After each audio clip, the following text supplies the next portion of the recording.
Welcome back to Revise and Resubmit, and welcome to another weekend book review. I'm Pavlov. And I'm Nikita. You are probably intimately familiar with the myth of the academic meritocracy. Right, the idea that if you just work hard enough, you'll make it. Exactly. The prevailing idea that if you are simply smart enough, if you work hard enough, the institutions of higher learning will eventually recognize your brilliance. And they'll just welcome you with open arms. Yeah, and it is a comforting thought. But today, we are looking at a life that reveals exactly how dangerous and frankly how incomplete that myth truly is. I want you to picture a train pulling out of Cambridge Station. The sky outside the window is settling into this heavy, bruised purple of early evening. Right. And sitting on that train is a man who is utterly exhausted. He has just survived 2 grueling days of academic interviews. Which is draining for anyone. Completely. So he gets off at London King's Cross, navigates the subterranean hum of the tube down to Clapham Common, and he walks through Old Town. Just heading back to his roots. Yeah, he passes the familiar shops, the cafes he's known his whole life, making his way toward his childhood home. The lights are glowing warmly in the front window, and he turns his key in the lock. I can almost picture it. Inside, the air is thick and familiar. In the living room sits his mother, Giff. She is nestled into this deep, red, velvety chair. Ah, right, the one they had a name for. Yes, a piece of furniture so central to their lives they affectionately call it the mothership. That's amazing. So she's drinking a cup of tea, laced heavily with evaporated milk, and he hugs her. He tells her he can't stay long, that he's just there to grab some things before catching another train down to Brighton for a keynote speech. So he's just constantly moving. Exactly. She asks when he might hear about the job. He tells her, it might be a few days. But it isn't. No, it isn't. An hour later, his phone rings. It's a Cambridge number. The voice on the other end calmly explains that they have made their decision. Oh, wow. They are offering him the professorship in the sociology of education. He walks back downstairs. Giff is still in the mothership. Of course she is. She takes one look at the smile he is completely failing to hide and asks, "You did it, didn't you, Jason?" And he looks at her, the woman who had fought for his very existence, and replies, "No, Giff, we did it." That moment, it feels so cinematic, but it is the actual prologue to the memoir we are exploring today. Yeah. And that is Great and Unfortunate Things by Jason Arday. Jason Arday was a British sociologist, an author, and a profoundly influential academic. Whose work really focused primarily on race, inequality, and education, right? Exactly. And we are unpacking the reality of his trajectory today, which is honestly one of the most staggering you will ever encounter in modern academia. It really is. But before we go any further, there is something vital we need to address directly to you, the listener. Yes. We were well aware of the intense backstory of the author and his recent backlash in the professional sphere of academia. Right, it's been heavily discussed. It has. But in our discussion today, we have chosen to review his memoir as an artifact to his remembrance. We are looking at a man who was a father, a husband, and most importantly, a human being. Absolutely. Everything else is secondary. Sincere condolences to his family, and may his soul rest in peace. May he rest in peace. Now, for the purposes of our exploration, we are focusing on the U.S. published version of his memoir. That's the one that came out on August 11th, 2026. Right, because the UK version is yet to be released, at least as the time of our recording today. Exactly. And we really urge you, whether or not you subscribe to this channel, kindly make time to read this memoir yourself. The link is in the show notes. It is so worth your time. And we are going to frame this discussion chronologically, but with a very specific lens. Yeah, especially if you are new to academic research or if you are, just about to start your own research journey. Because on the surface, sure, this is a memoir about overcoming personal adversity. But beneath that narrative, it is a rigorous study in methodology. It's about how a marginalized individual observes systems of power, reverse engineers them, and essentially survives them. So let's lay out the biographical context, because the scale of that Cambridge phone call makes absolutely no sense without it. It really doesn't. Jason was born and raised in South London to Ghanaian immigrant parents. But his early life was defined by severe developmental challenges. Very severe. He was diagnosed with autism and global developmental delay. He was entirely nonverbal until the age of 11. Which is just, it's hard to even wrap your head around when you look at his later career. Right. And we are going to dive deeply into what that actually meant for him in a moment. But just to trace the arc of his professional life, guided by his mother's immense support, he caught up academically. Yeah, he had a deep determination. He initially trained as a physical education teacher before pursuing higher education full-time. Right. He undertook his undergraduate degree in education studies with physical education at St. Mary's University in Twickenham. And he graduated with a BA that was validated by the University of Surrey back in 2008. So he didn't just stop there, obviously. Oh, no. He remained to complete a Master of Arts degree in education and pedagogy, and then undertook a PGCE. That's a postgraduate certificate in education, right? Exactly, at the UCL Institute of Education. And then finally, he went to Liverpool John Moores University, where he obtained his PhD in education. I want to pause on the PhD for a second because the topic itself is fascinating and gives us such a window into his mind. Yeah, it was completed in 2015. Under the supervision of Phil Vickerman, right, who is a professor of inclusive education. Yes, and the Pro-Vice Chancellor for Student Experience there. And Jason's doctoral thesis was titled, An Exploration of Peer Mentoring Among Student Teachers to Inform Reflective Practice Within the Context of Action Research. See, that phrase, action research, what exactly is that in this context? Because it sounds less like sitting in a dusty library and reading Foucault and more like, I don't know, active ground-level intervention? That is a crucial distinction. Action research is a methodology where the researcher isn't just a passive observer standing outside the fishbowl. Right. They are in the water. It involves this cyclical process of identifying a problem in a community, implementing an intervention. Like the peer mentoring he was studying. Exactly. And then reflecting on the results to improve practice in real time. It perfectly aligns with his worldview. He didn't just want to theorize about education. No, he wanted to figure out how teachers could systematically support one another to survive the grind. And Phil Vickerman's focus on inclusive education was the perfect supervisory environment for this. Because it validated Jason's fundamental beliefs that the system needs to adapt to the student, not the other way around. Precisely. And that practical foundation led to a really prolific decade. He held several teaching and research positions across the UK. And he started publishing major works. Yes, in 2018, Palgrave Macmillan published a volume he co-edited with Heidi Sophia Mirza. Dismantling race in higher education, right? Yes, racism, whiteness, and decolonizing the academy. And then in October 2019, Routledge published his monograph. Oh, Cool Britannia and Multi-Ethnic Britain. Uncorking the Champagne Supernova. That's the one. He examines 1990s Britain through his own autoethnographical lens in that book. For those unfamiliar with the methodology, autoethnography is when a researcher uses their personal experience, their own life and memories, to connect to wider cultural and political understandings. Yeah, so he doesn't just report on the 1990s as a historical era. He maps his own coming of age as a black, neurodivergent youth in South London onto the macro events of the time. The 1990s in the UK were culturally branded as this optimistic, Britpop-fueled renaissance, right? The Champagne Supernova era. Right, but beneath that shiny veneer was profound racial tension. He focuses deeply on racial issues, like the murder of Stephen Lawrence and the Macpherson Inquiry. Which was a watershed moment in British history because it concluded the Metropolitan Police was institutionally racist. Exactly. He used himself as the primary data point to explore that structural inequality. And it was this rigorous body of work that led to the historic appointment in 2023. At age 37, he was appointed a professor of sociology of education at the University of Cambridge's Faculty of Education and Jesus College. He made international headlines. The youngest black scholar to be appointed to a professorship in Cambridge's history. And beyond teaching, he was a dedicated mentor to PhD students and even a torchbearer during the 2012 London Olympics. It is just an overwhelming list of accomplishments. It really is. But to understand how extraordinary this trajectory is, we have to look at where his consciousness begins. We need to go back to chapter 1 of the memoir. Right, the early years. We have to examine the stark dichotomy of those years. There are two wildly different environments that define his reality as a nonverbal child. The first being his home. Yes, specifically the kitchen with his mother, Giff. When you do not have language to anchor your memories, your world is built entirely on sensory input. It's all smells and sounds and feelings. Exactly. He describes being tethered to Giff's back with a cloth or perched on her hip, watching her cook. The smell of Ghanaian light soup with its fiery tomato-infused broth. The crumbling of the Maggi seasoning cubes. Yes, the heat of the Scotch bonnets.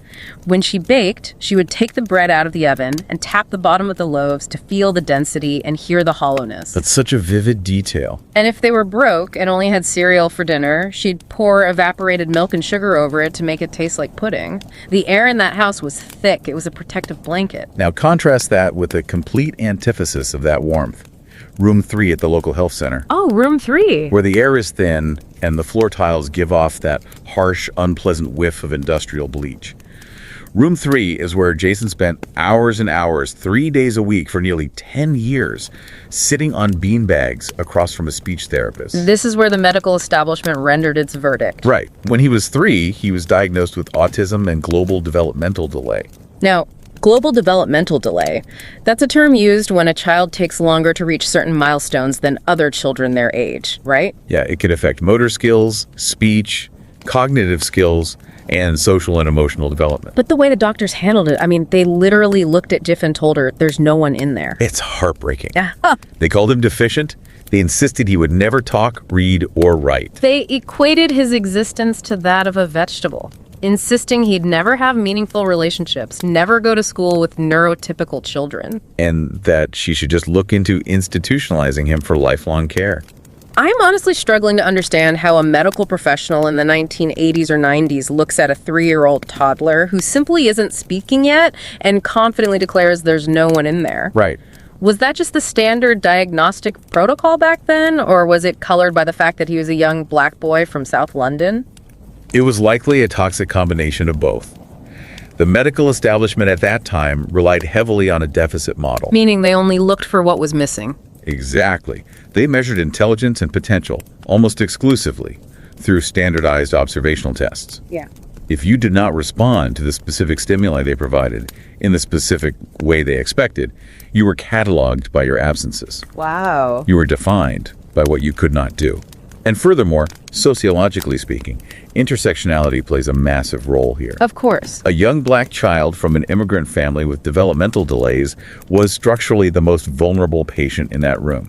The systemic biases of the era meant that doctors were far quicker to recommend institutionalization for a child like Jason than they might have been for, say, a wealthy, white, neurodivergent child. But here's where we see the most profound methodological lesson of his early life. Giff, a humble woman from Ghana with no academic letters after her name, completely rejected the experts. She did. She completely rejected them. And she did it by shifting the framework from a deficit model to a potential model. As Jason notes, long before neurodiversity was a formalized, accepted concept in academia or medicine, Giff loved it. She just inherently understood it. Yes. She believed her son had intrinsic worth. Her faith told her that God didn't make mistakes, that this child was a gift, not a burden. She recognized that the experts didn't have a crystal ball. They only had their standardized tests. Which were fundamentally flawed instruments for measuring his mind anyway. I want to try to conceptualize what it physically felt like for Jason to leave the safety of Giff's kitchen and navigate the outside world. It had to be terrifying. Reading his descriptions, it's like trying to listen to a single, delicate violin playing a complex melody while you are standing in the middle of a brass section that is playing out of tune at 120 decibels. That's a great analogy. He had severe sensory sensitivities. The overgrown bushes on the walk to the clinic, the terrifying rumble of the main road, the speeding cars. It was an assault on his nervous system. And to help him navigate that overwhelming sensory bombardment, Giff didn't use medical interventions. No, she used a 5-pence piece. She knew that the gleaming surfaces, the light reflecting off the queen's head and the crowned thistle, would captivate his autistic imagination. It was an anchor. A focal point. By focusing all his hyperattention onto that small, shiny coin, he could block out the terrifying noise of the street. She used it to literally pull him through the terrifying threshold of the clinic doors. And once inside room 3, we meet Katrina, his early speech therapist. Karina. Yeah.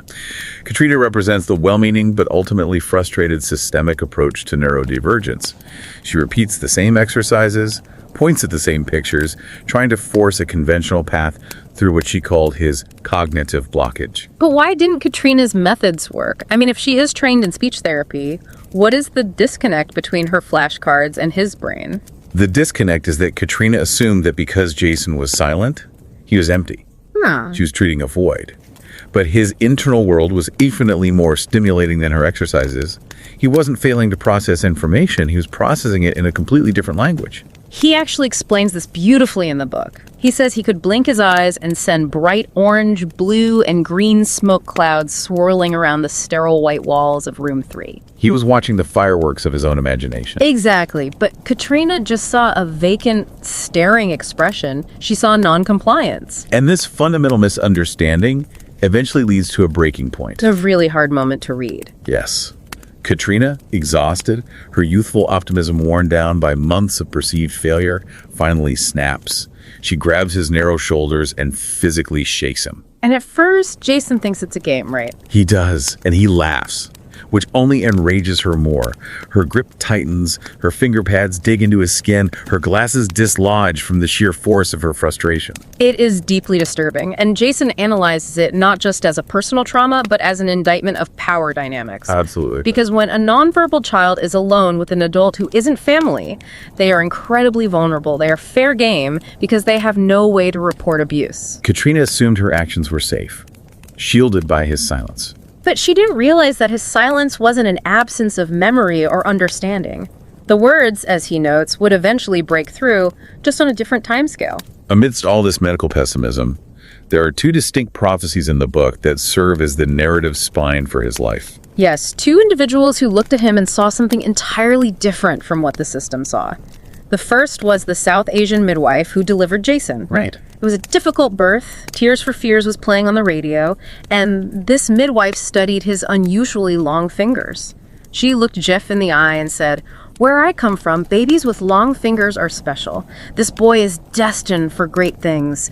You take care of this child." And then decades later, in 2006, when Jason is 21 and working on a relief mission installing water pumps in the favelas of Brazil, he meets a local aid worker. This part is so striking. It is. She watches him interacting with the children. She touches his arm and tells him he has a beautiful heart. But then she issues this chilling caveat. She says, "I can tell you're destined to do great things. But I also believe you're destined for very sad and difficult things as well." That dual prophecy, the great and the unfortunate, is the structural realization that extraordinary achievement and profound suffering are often deeply intertwined. Especially for those who have to fight the system just to exist within it. Right. So Giff created this incredible sensory-safe cocoon at home. She built a world where he was valued. But what happens when a mind nurtured in that highly individualized way is suddenly forced into an industrial, one-size-fits-all education system? Doesn't go well. How did the school system react to his differences? This brings us to chapters 3 and 14, where we transition into the institutional environment of his adolescence, and it is brutal. He goes to a school called Southfields, and he is placed in the special educational needs, or SEN, classes, the bottom set. Now, imagine the sensory profile we just discussed. He is highly sensitive to noise. He is unable to process verbal information in chaotic environments. And he is placed in a class of over 30 kids with wildly varying behavioral needs.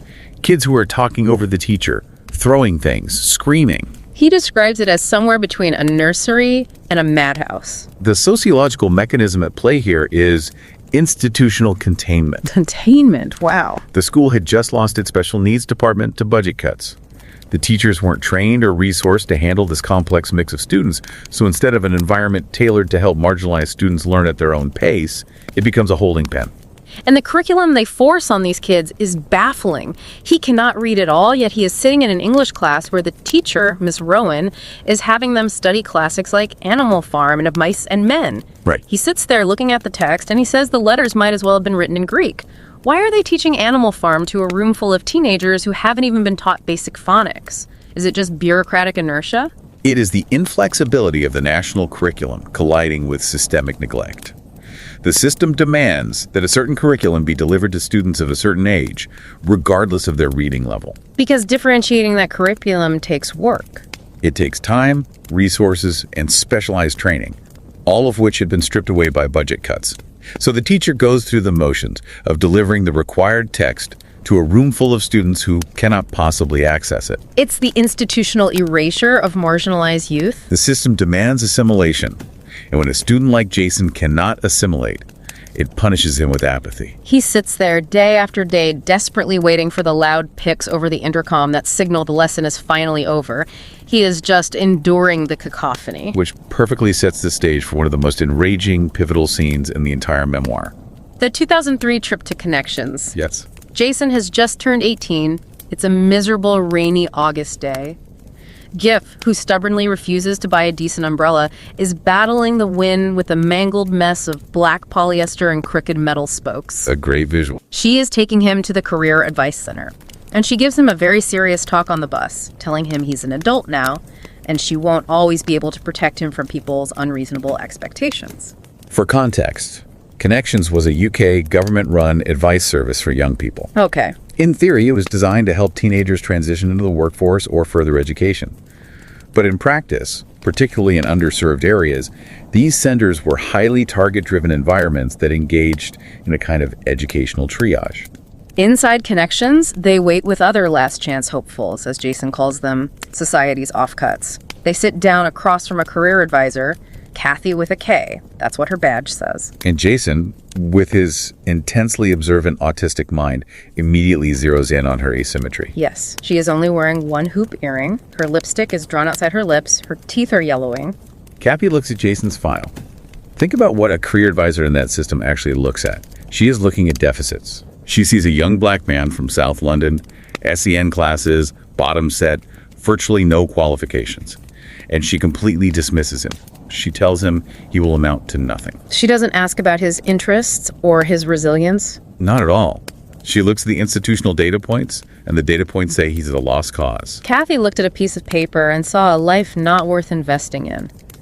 But Giff's reaction is explosive. Oh, she wasn't having it. No. She grabs her coat, tells Kathy her job is to provide hope, not demean people. And then Giff issues a decree right there in the office. She points at Kathy and says, "One day he will do something great, unfathomable. You will remember this day, and you will regret not doing all you could have done because you'll be able to say that you met my son, Jason Arday." That fierce protective love is the counterweight to the system's apathy. But what shifts Jason's internal trajectory isn't just his mother's defense. Yeah, there's another encounter. A profound philosophical shift happens shortly after, when they meet a man named Alan. Yes. They leave Connections and take shelter from the rain, and Jason meets Alan. Alan is a homeless man wearing cargo shorts, drinking from a metal hip flask. Alan wasn't always on the streets. No. Alan tells Jason that he used to be a man of standing. An academic, actually, a professor, with a beautiful house, a wife, and 2 kids. But a fatal road accident wiped out his entire family in an instant. That's just unimaginable. The grief caused a nervous breakdown. He lost his job, his house was repossessed, and alcohol became his master. Alan takes a swig from his flask and looks at this 18-year-old boy who can't read or write, and he says, "When you look at someone like me, never assume that they're a bad person. Homelessness can happen to anyone. We are all just one bad event away from it. Promise me, Jason." That encounter is the catalyst for his entire sociological framework. How so? Well, before meeting Alan, Jason's life purpose was primarily inward and survival-based. Figure out how to make his mother proud and eventually support his parents. Right. But hearing Alan's story instills a profound structural empathy in him. He realizes the fragility of human existence. He sees that the boundaries between the successful professor and the homeless man are not based on inherent moral worth, but on circumstance and trauma.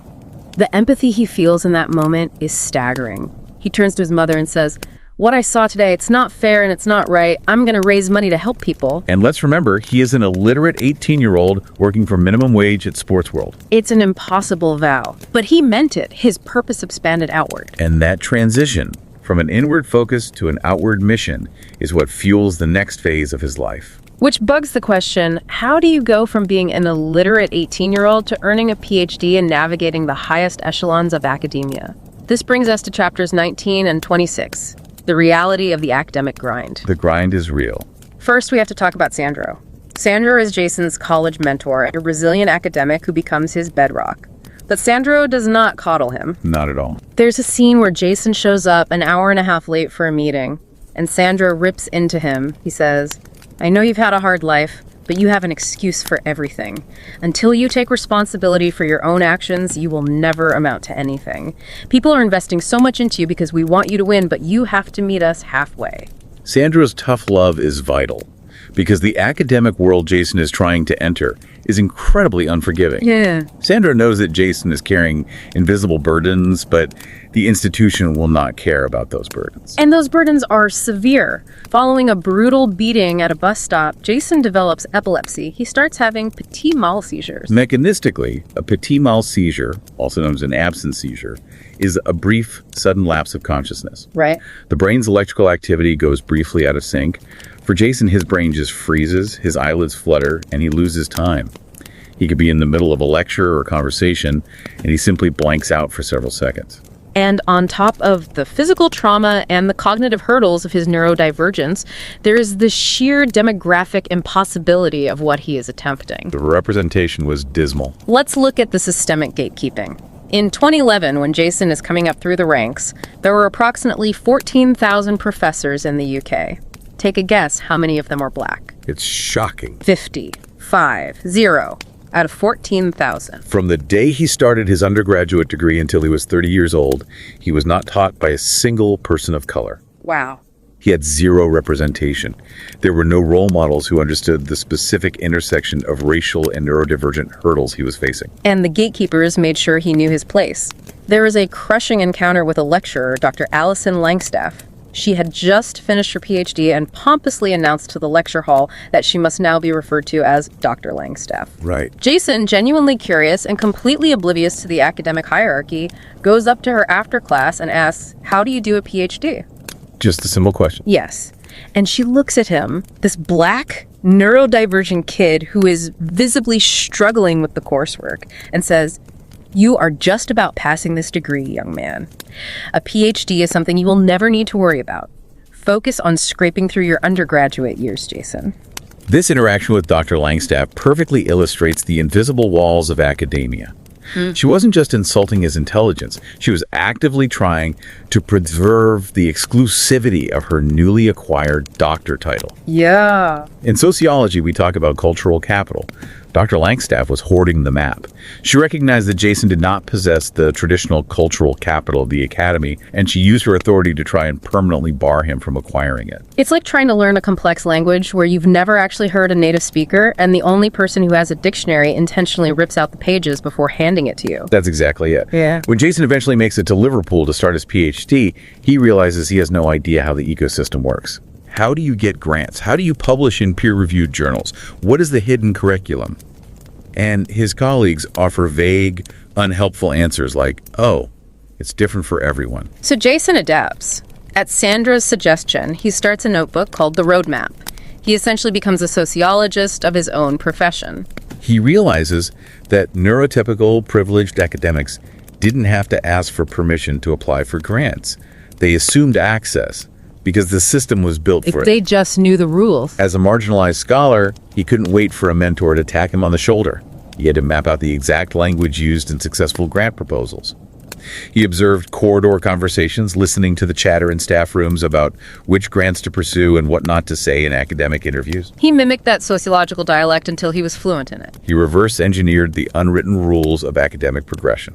Let's talk about the physical reality of how he executed this roadmap. Because the grind is unimaginable. It really is. He secures a lecturing job at Liverpool to help fund his PhD, but his partner, Debs, and their new baby daughter, T, are down in London. So every Sunday night, he gets on a National Express bus to travel to Liverpool. You can't take the train because the train is far too expensive on his meager salary. Right. The bus takes 5 to 6 hours. He treats himself to a Burger King double XL triple bacon cheeseburger at the service station. And on that bus, he works on his PhD thesis. He pulls down the little plastic tray table, sets up his small ThinkPad laptop, and types. With 2 fingers, he describes himself as the slowest typist in the world. And he is funding this existence not just by lecturing, but by working the night shift at a Sainsbury's supermarket from 11 p.m. to 5 a.m. Just brutal hours. He is physically exhausted, stacking shelves in the eerie quiet under fluorescent strip lighting. And there he meets Sam. Sam. Sam is a black mixed-race man working the night shift and collecting bins during the day, trying to rebuild his life after alcohol addiction cost him his family. Sam becomes a different kind of mentor. He helps Jason reach the top shelves. covers for him so Jason can sneak into the back room and two-finger type his thesis, and offers profound philosophical insight. Sam tells him, necessity arrests ambition, my friend. Never let fear or necessity be your master, or you'll end up like me, full of regret and sometimes bitter. It is a brilliant distillation of the socioeconomic trap. Jason's parents' lives were entirely dictated by necessity, surviving a hostile, racist environment in order to put food on the table for their boys. Exactly. Sam is warning Jason not to get trapped in that survival loop. He is telling him that the night shift pays the bills, but the ambition of the PhD is the only way out of the cycle. But how does he actually process the vast amounts of sociological data required for a PhD, given his dyslexia and neurodivergence? He talks about a concept called monotropic thinking. Explain mechanistically how that works. Is it just focusing really hard? It is much deeper than just focusing. Monotropism is a cognitive strategy common in autistic individuals. Neurotypical brains are generally polytropic. They can distribute their attention across multiple inputs simultaneously, though perhaps superficially. Okay. A monotropic brain pulls all of its attentional resources into a single, intensely focused funnel. When Jason entered a state of monotropic flow, the rest of the world ceased to exist. So he just blocked everything else out. Exactly. He could pour all of his intellectual energy for hours on end into analyzing the systemic racism of 1990s Britain or the nuances of peer mentoring. He took a cognitive trait that the medical establishment viewed as a deficit and weaponized it into an academic superpower. But we have to be clear, he was still fundamentally struggling with the mechanics of reading and writing. He didn't magically get cured. No, absolutely not. There is a deeply moving reality check when he talks about reading to his daughter. T. Debs, his partner, was a primary school teacher. She was a masterful reader who used different voices and perfect cadence. And Jason's experience was totally different. Yes. Despite all his academic advancement, he still battled profound dyslexia and dyscalculia. When he read books like Pig Heart Boy to his daughter, he read in a slow, uneven monotone. He would misread words. He would secretly skip paragraphs just to get to the end faster because the cognitive load was so exhausting. This is the hidden reality of his success. Every page of his thesis, every lecture he gave, every book chapter he edited required a monumental grinding effort behind the scenes that his neurotypical peers simply did not have to expend. Yeah. He was outworking a system that was fundamentally not designed for his brain. He outworked the system, and he reached the summit. Which brings us to chapter 30, the great and the unfortunate, the peak and the terrifying price it exacted. The Brazilian aid worker's prophecy comes to full fruition here. He achieves the ultimate academic jackpot. He secures a permanent assistant professorship at Durham University and eventually the historic chair at Cambridge. But his personal life fractures under the weight of his relentless drive. This is the duality of extraordinary success, isn't it? It is. The summit of the mountain is often incredibly lonely. His monotropic brain, which allowed him to hyper-focus on his career to secure his family's financial future, left him uncompromising and unable to switch off. He was perpetually in motion. And it comes at the cost of his relationship. In late 2019, he and Debs part ways. He describes losing her as losing his right hand. He moves back in with his parents, and his physical health collapses again. Yes, a routine MRI shows a recurrence of his pituitary gland tumor. He hits absolute rock bottom. The man who has fought through global developmental delay, illiteracy, systemic racism, and gatekeeping is finally broken. He asks Giff, "Why has God forsaken me?" In Giff, ever the spiritual anchor goes and gets a book. She reads in the poem Footprints in the Sand. The one about the man walking on the beach with God. Yes, and during the hardest times in his life, there was only one set of footprints. The man assumes he was abandoned, but God tells him, "That is when I carried you." And then Jason begins a slow, painful process of healing, facilitated by the most mundane, beautiful things. He and his brother Simon start renovating the garden at his parents' house. After years of living entirely in the cerebral, abstract world of sociology, this physical, grounded, pulling weeds, laying down new soil, planting hedges, becomes a lifeline. It connects him back to the tangible world. And he is visited daily by our robin. He calls it nature's tiny therapist. Every day, this little robin perches on the fence, tilting its head, its beady eyes fixed on Jason as he just talks, pouring out all his fears, his trauma, and his ramblings. It becomes a vital ritual of his recovery. It really does. And we have to discuss the climax of the garden story because it perfectly encapsulates the absolute absurdity and resilience of his life. It's so funny and tragic at the same time. After months of hard work, spending money on fertilizer and beautiful plants, the underground septic tank for the housing estate, which sits directly under their garden, gets blocked. It explodes. It literally explodes. Human sewage seeps up through the soil, completely destroying the lawn and the flower beds overnight.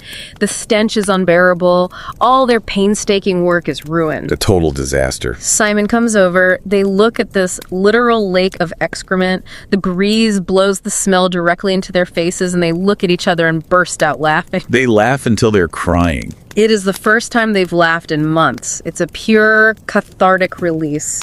The universe threw literal sewage at his sanctuary, and it broke the dam of his depression. It is a moment of total surrender to the chaos of life. But as the book outlines, the institutional challenges were far from over.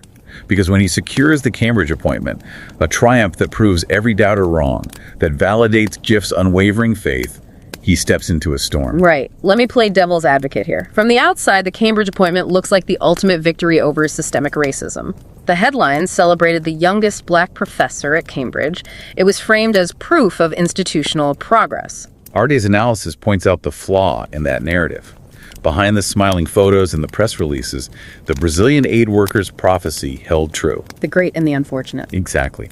The institution may have invited him in, but stepping into an elite space that has been hostile to marginalized individuals for centuries comes with a heavy price. He faced horrific, racially motivated harassment. He was subjected to targeted campaigns driven by racial animus. He described some days during that period as deeply traumatizing. The cost of greatness in a society that still wrestles deeply with prejudice is a profound burden of sorrow. The institution failed to protect him from the storm that his presence inevitably generated. Which makes his final philosophy all the more remarkable. Through all the gatekeeping, the exhaustion, the seizures, and the harassment, he maintained his core belief in humanity. He really did. As we wrap up our exploration today, we look at the outro of his journey. What is the core message Jason Arday leaves us with? Well, he says that when he got the Cambridge job, it was a remarkable milestone. But for Giff, and for him, it was just the cherry on top. It was not the actual cake. The true substance of his life wasn't the titles, the bespoke suits from Savile Row, or the historic professorship. Not at all. The substance was the 37 years of pure, unreasonable faith from his mother. It was the 5-pence piece that got him through the health center doors. It was the late-night philosophical talks with Sam under the fluorescent lights of Sainsbury's. It was the tears of laughter with his brother Simon over a ruined garden. His final message in the book is an urgent plea for empathy. He asks the reader to imagine what might happen if we were all united in the just cause of valuing human beings equally, if we actually listen to people who seem fundamentally different from us. And so we want to leave you with a quiet, lingering thought. As you step into your own research, as you navigate your own career, or just as you go about your daily life tomorrow, consider the people around you. Especially those whose potential has been written off by society. The ones placed in the bottom set. The ones who do not fit the standardized, rigid metrics of success. What might happen if, just for a moment, you looked at them with the same unwavering, unreasonable faith that Giff had in her son sitting in that red velvet chair? What impossible things might they achieve? Everything has a beginning and everything has an end, Giff told him. Such wise words. Thank you for joining us today. Please follow the link in the show notes and find a copy of Great and Unfortunate Things. Read it for yourself. Let's keep Jason Arday's memory and his mission alive. Hold each other tightly, and no matter what, always keep the faith. And don't forget to subscribe to Revise and Resubmit on Spotify and Apple Podcasts. Until next time, keep those minds curious, keep questioning, and keep revising and resubmitting.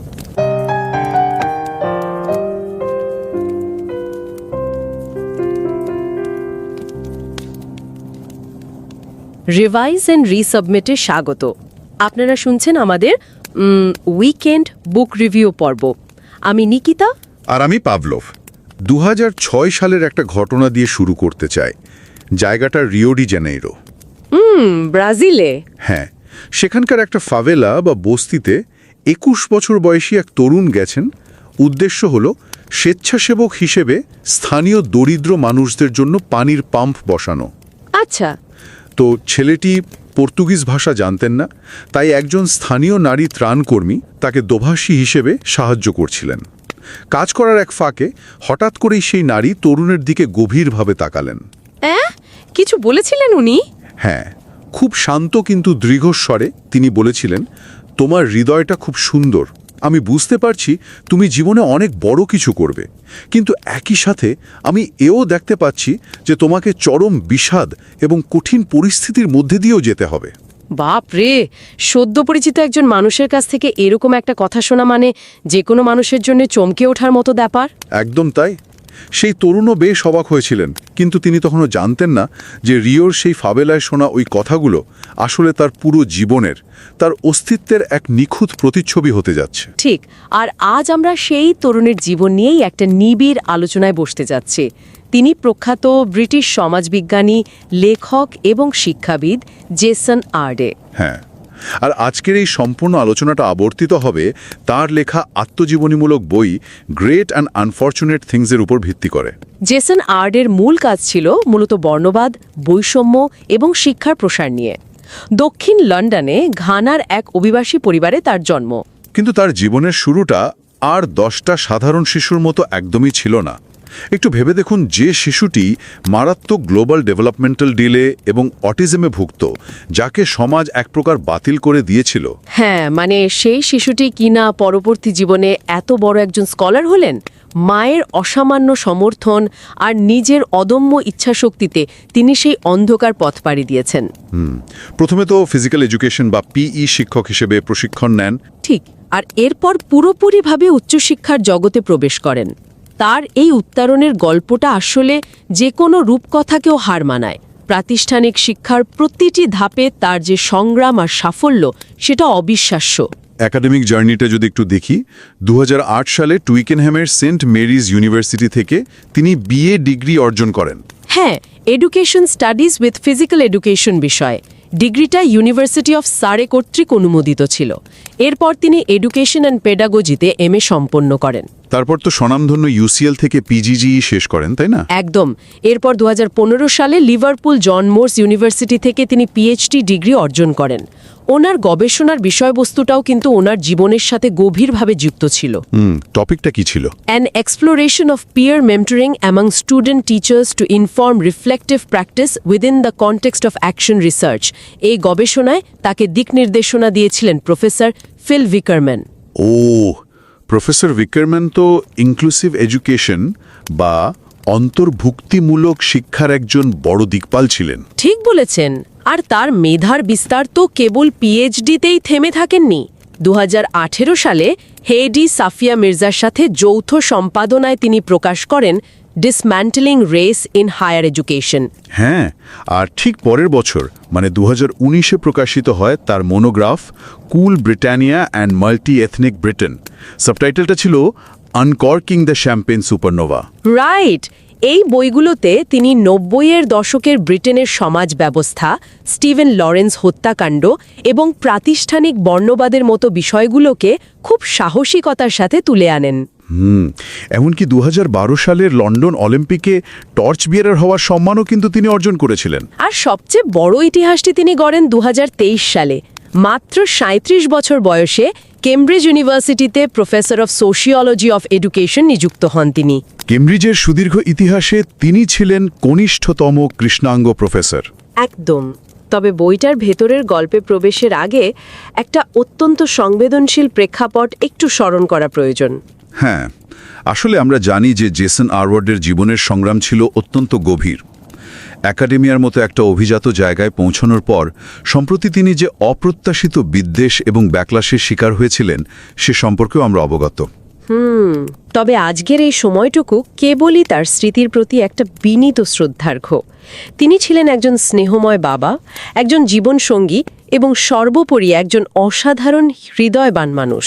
একদম তাই। এর বাইরে বাকি সবকিছুই আজ আমাদের কাছে গৌণ। তার পরিবারের প্রতি আমাদের গভীর সমবেদনা রইল এবং তার আত্মার চিরশান্তি কামনা করছি। হ্যাঁ, একটা প্রাসঙ্গিক তথ্য জানিয়ে রাখা ভালো, আমরা আজ বইটির ইউএস সংস্করণের উপর ভিত্তি করে আলোচনা করছি, যেটা 11ই আগস্ট 2026 সালে প্রকাশিত হয়েছে। কারণ ইউকে সংস্করণটা এখনো আলোর মুখ দেখেনি। ঠিক। নতুন যারা একাডেমিক গবেষণায় আসতে চাইছেন বা নিজেদের রিসার্চ জার্নি সবে শুরু করছেন, তাদের জন্য এই বইটি শুধু অনুপ্রেরণা নয়, বরং গবেষণার একটা জীবন্ত ম্যানুয়াল হতে পারে। মানে শো নোটে বইটার লিংক দেওয়া আছে। কেবল একজন মানুষের জীবন সংগ্রামকে গভীরভাবে উপলব্ধি করার জন্য হলেও অন্তত একবার এই স্মৃতিকথাটি পড়ার জন্য বিনীত অনুরোধ রইল। জেসনের জীবনের একেবারে শুরুর দিককার সময়টায় যদি আমরা ফিরে যাই, সেটা ছিল একটা সম্পূর্ণ নীরব জগৎ। হ্যাঁ, 3 বছর বয়সে চিকিৎসকরা অত্যন্ত নির্লিপ্তভাবে জেসনের মাকে জানিয়ে দেন যে এই ছেলেটি একটি ভেজিটেবল। বাপরে, একজন মায়ের জন্য এটা কতটা ভয়ঙ্কর হতে পারে। আসলেই তারা বলেছিল সে জীবনে কখনো কথা বলতে পারবে না, পড়তে পারবে না, এমনকি লিখতে পারবে না। চিকিৎসা বিজ্ঞানের ভাষায় এর চেয়ে নিষ্ঠুর রায় হয়তো আর হয় না। কিন্তু তার মা, যাকে তিনি গিফ বলে ডাকতেন, উনি তো চিকিৎসকদেরই ভয়াবহ ভবিষ্যৎবাণী এক তুড়িতে উড়িয়ে দেন। একদম। একজন মায়ের অন্তর্দৃষ্টি কিভাবে প্রাতিষ্ঠানিক রায়কে অস্বীকার করতে পারে, এটা তার একটা বড় প্রমাণ। এই নীরবতার জগৎ নিয়ে কথা বলতে গিয়ে আমার মনে একটা অদ্ভুত উপমা ভেসে উঠছে। কি রকম? ধরুন 11 বছর ধরে একটা সম্পূর্ণ শব্দহীন কাঁচের ঘরে কেউ বন্দী হয়ে আছে। তার ভেতরে আস্ত একটা জগৎ তৈরি হচ্ছে, তীব্র অনুভূতি তৈরি হচ্ছে, কিন্তু সেই জগৎটাকে বাইরের পৃথিবীতে বের করে আনার কোনো উপায় নেই, কোনো ভাষা নেই। ভয়ঙ্কর একটা দমবন্ধ করা অবস্থা। হ্যাঁ, তো এই অবস্থা থেকে একটা মানুষ কিভাবে এত বড় একজন সমাজবিজ্ঞানী বা গবেষক হয়ে উঠলেন? এই প্রশ্নের উত্তরটা দারুণ চমকপ্রদ, আর এটা লুকিয়ে আছে তার চারপাশের জগতে গভীরভাবে দেখার ক্ষমতার মধ্যে। মানে জনসন কথা বলতে পারতেন না ঠিকই, কিন্তু তিনি ছিলেন একজন নিখুঁত পর্যবেক্ষক। আচ্ছা। ছোটবেলার একটা স্মৃতির কথা তিনি বইতে খুব সুন্দরভাবে লিখেছেন। রান্নাঘরে মা যখন কাজ করতেন, জনসন তার মায়ের পিছে বা কোলে বসে থাকতেন। তিনি ঘন্টার পর ঘন্টা খুব মন দিয়ে দেখতেন কিভাবে মা টমেটো কাটছেন, কিভাবে পেঁয়াজের খোসা ছাড়াচ্ছেন, কিভাবে রুটির গায়ে টোকা দিয়ে আওয়াজ শুনে বুঝছেন সেটা ঠিকমতো শেখা হয়েছে কিনা। এই যে সূক্ষ্ম বিষয়গুলো কোনো শব্দ ছাড়া কেবল দৃষ্টি দিয়ে মস্তিষ্কে গেঁথে নেওয়া, এটাই কিন্তু পরবর্তী জীবনে তার সমাজতাত্ত্বিক গবেষণার মূল ভিত গড়ে তুলেছিল। একটু থামাই, এই যে নিজের জীবনের সূক্ষ্ম স্মৃতিগুলোকে গবেষণার কাজে লাগানো, এটাকে তো প্রাতিষ্ঠানিক ভাষায় অটো এথনোগ্রাফি বলা হয়, তাই না? হ্যাঁ, একদম ঠিক। যারা একাডেমিয়ার বাইরের মানুষ, তাদের জন্য যদি একটু সহজ করে বলা যায়, এই অটো এথনোগ্রাফি জিনিসটা আসলে কিভাবে কাজ করে? খুব সুন্দর একটা প্রশ্ন। অটো এথনোগ্রাফি হল গুণগত বা কোয়ালিটেটিভ গবেষণার এমন একটা পদ্ধতি যেখানে গবেষক তার নিজস্ব ব্যক্তিগত অভিজ্ঞতা, নিজের স্মৃতি বা ট্রমাকে প্রাথমিক ডেটা হিসেবে ব্যবহার করেন। আচ্ছা, মানে নিজের জীবনের ডেটা দিয়ে সমাজকে বিশ্লেষণ করা। একদম। তার নতবে বৃহত্তর সমাজ ও সংস্কৃতিকে বিশ্লেষণ করেন, অর্থাৎ নিজের দিকে আয়না ধরে পুরো সমাজকে দেখা। জেসনের এই যে দীর্ঘ 11 বছরের নীরব পর্যবেক্ষণ, যেখানে তিনি মানুষের আচরণ, প্রত্যাখ্যান এবং অবহেলাকে খুব কাছ থেকে দেখেছেন, এটাই তাকে পরবর্তীতে সাহায্য করেছে।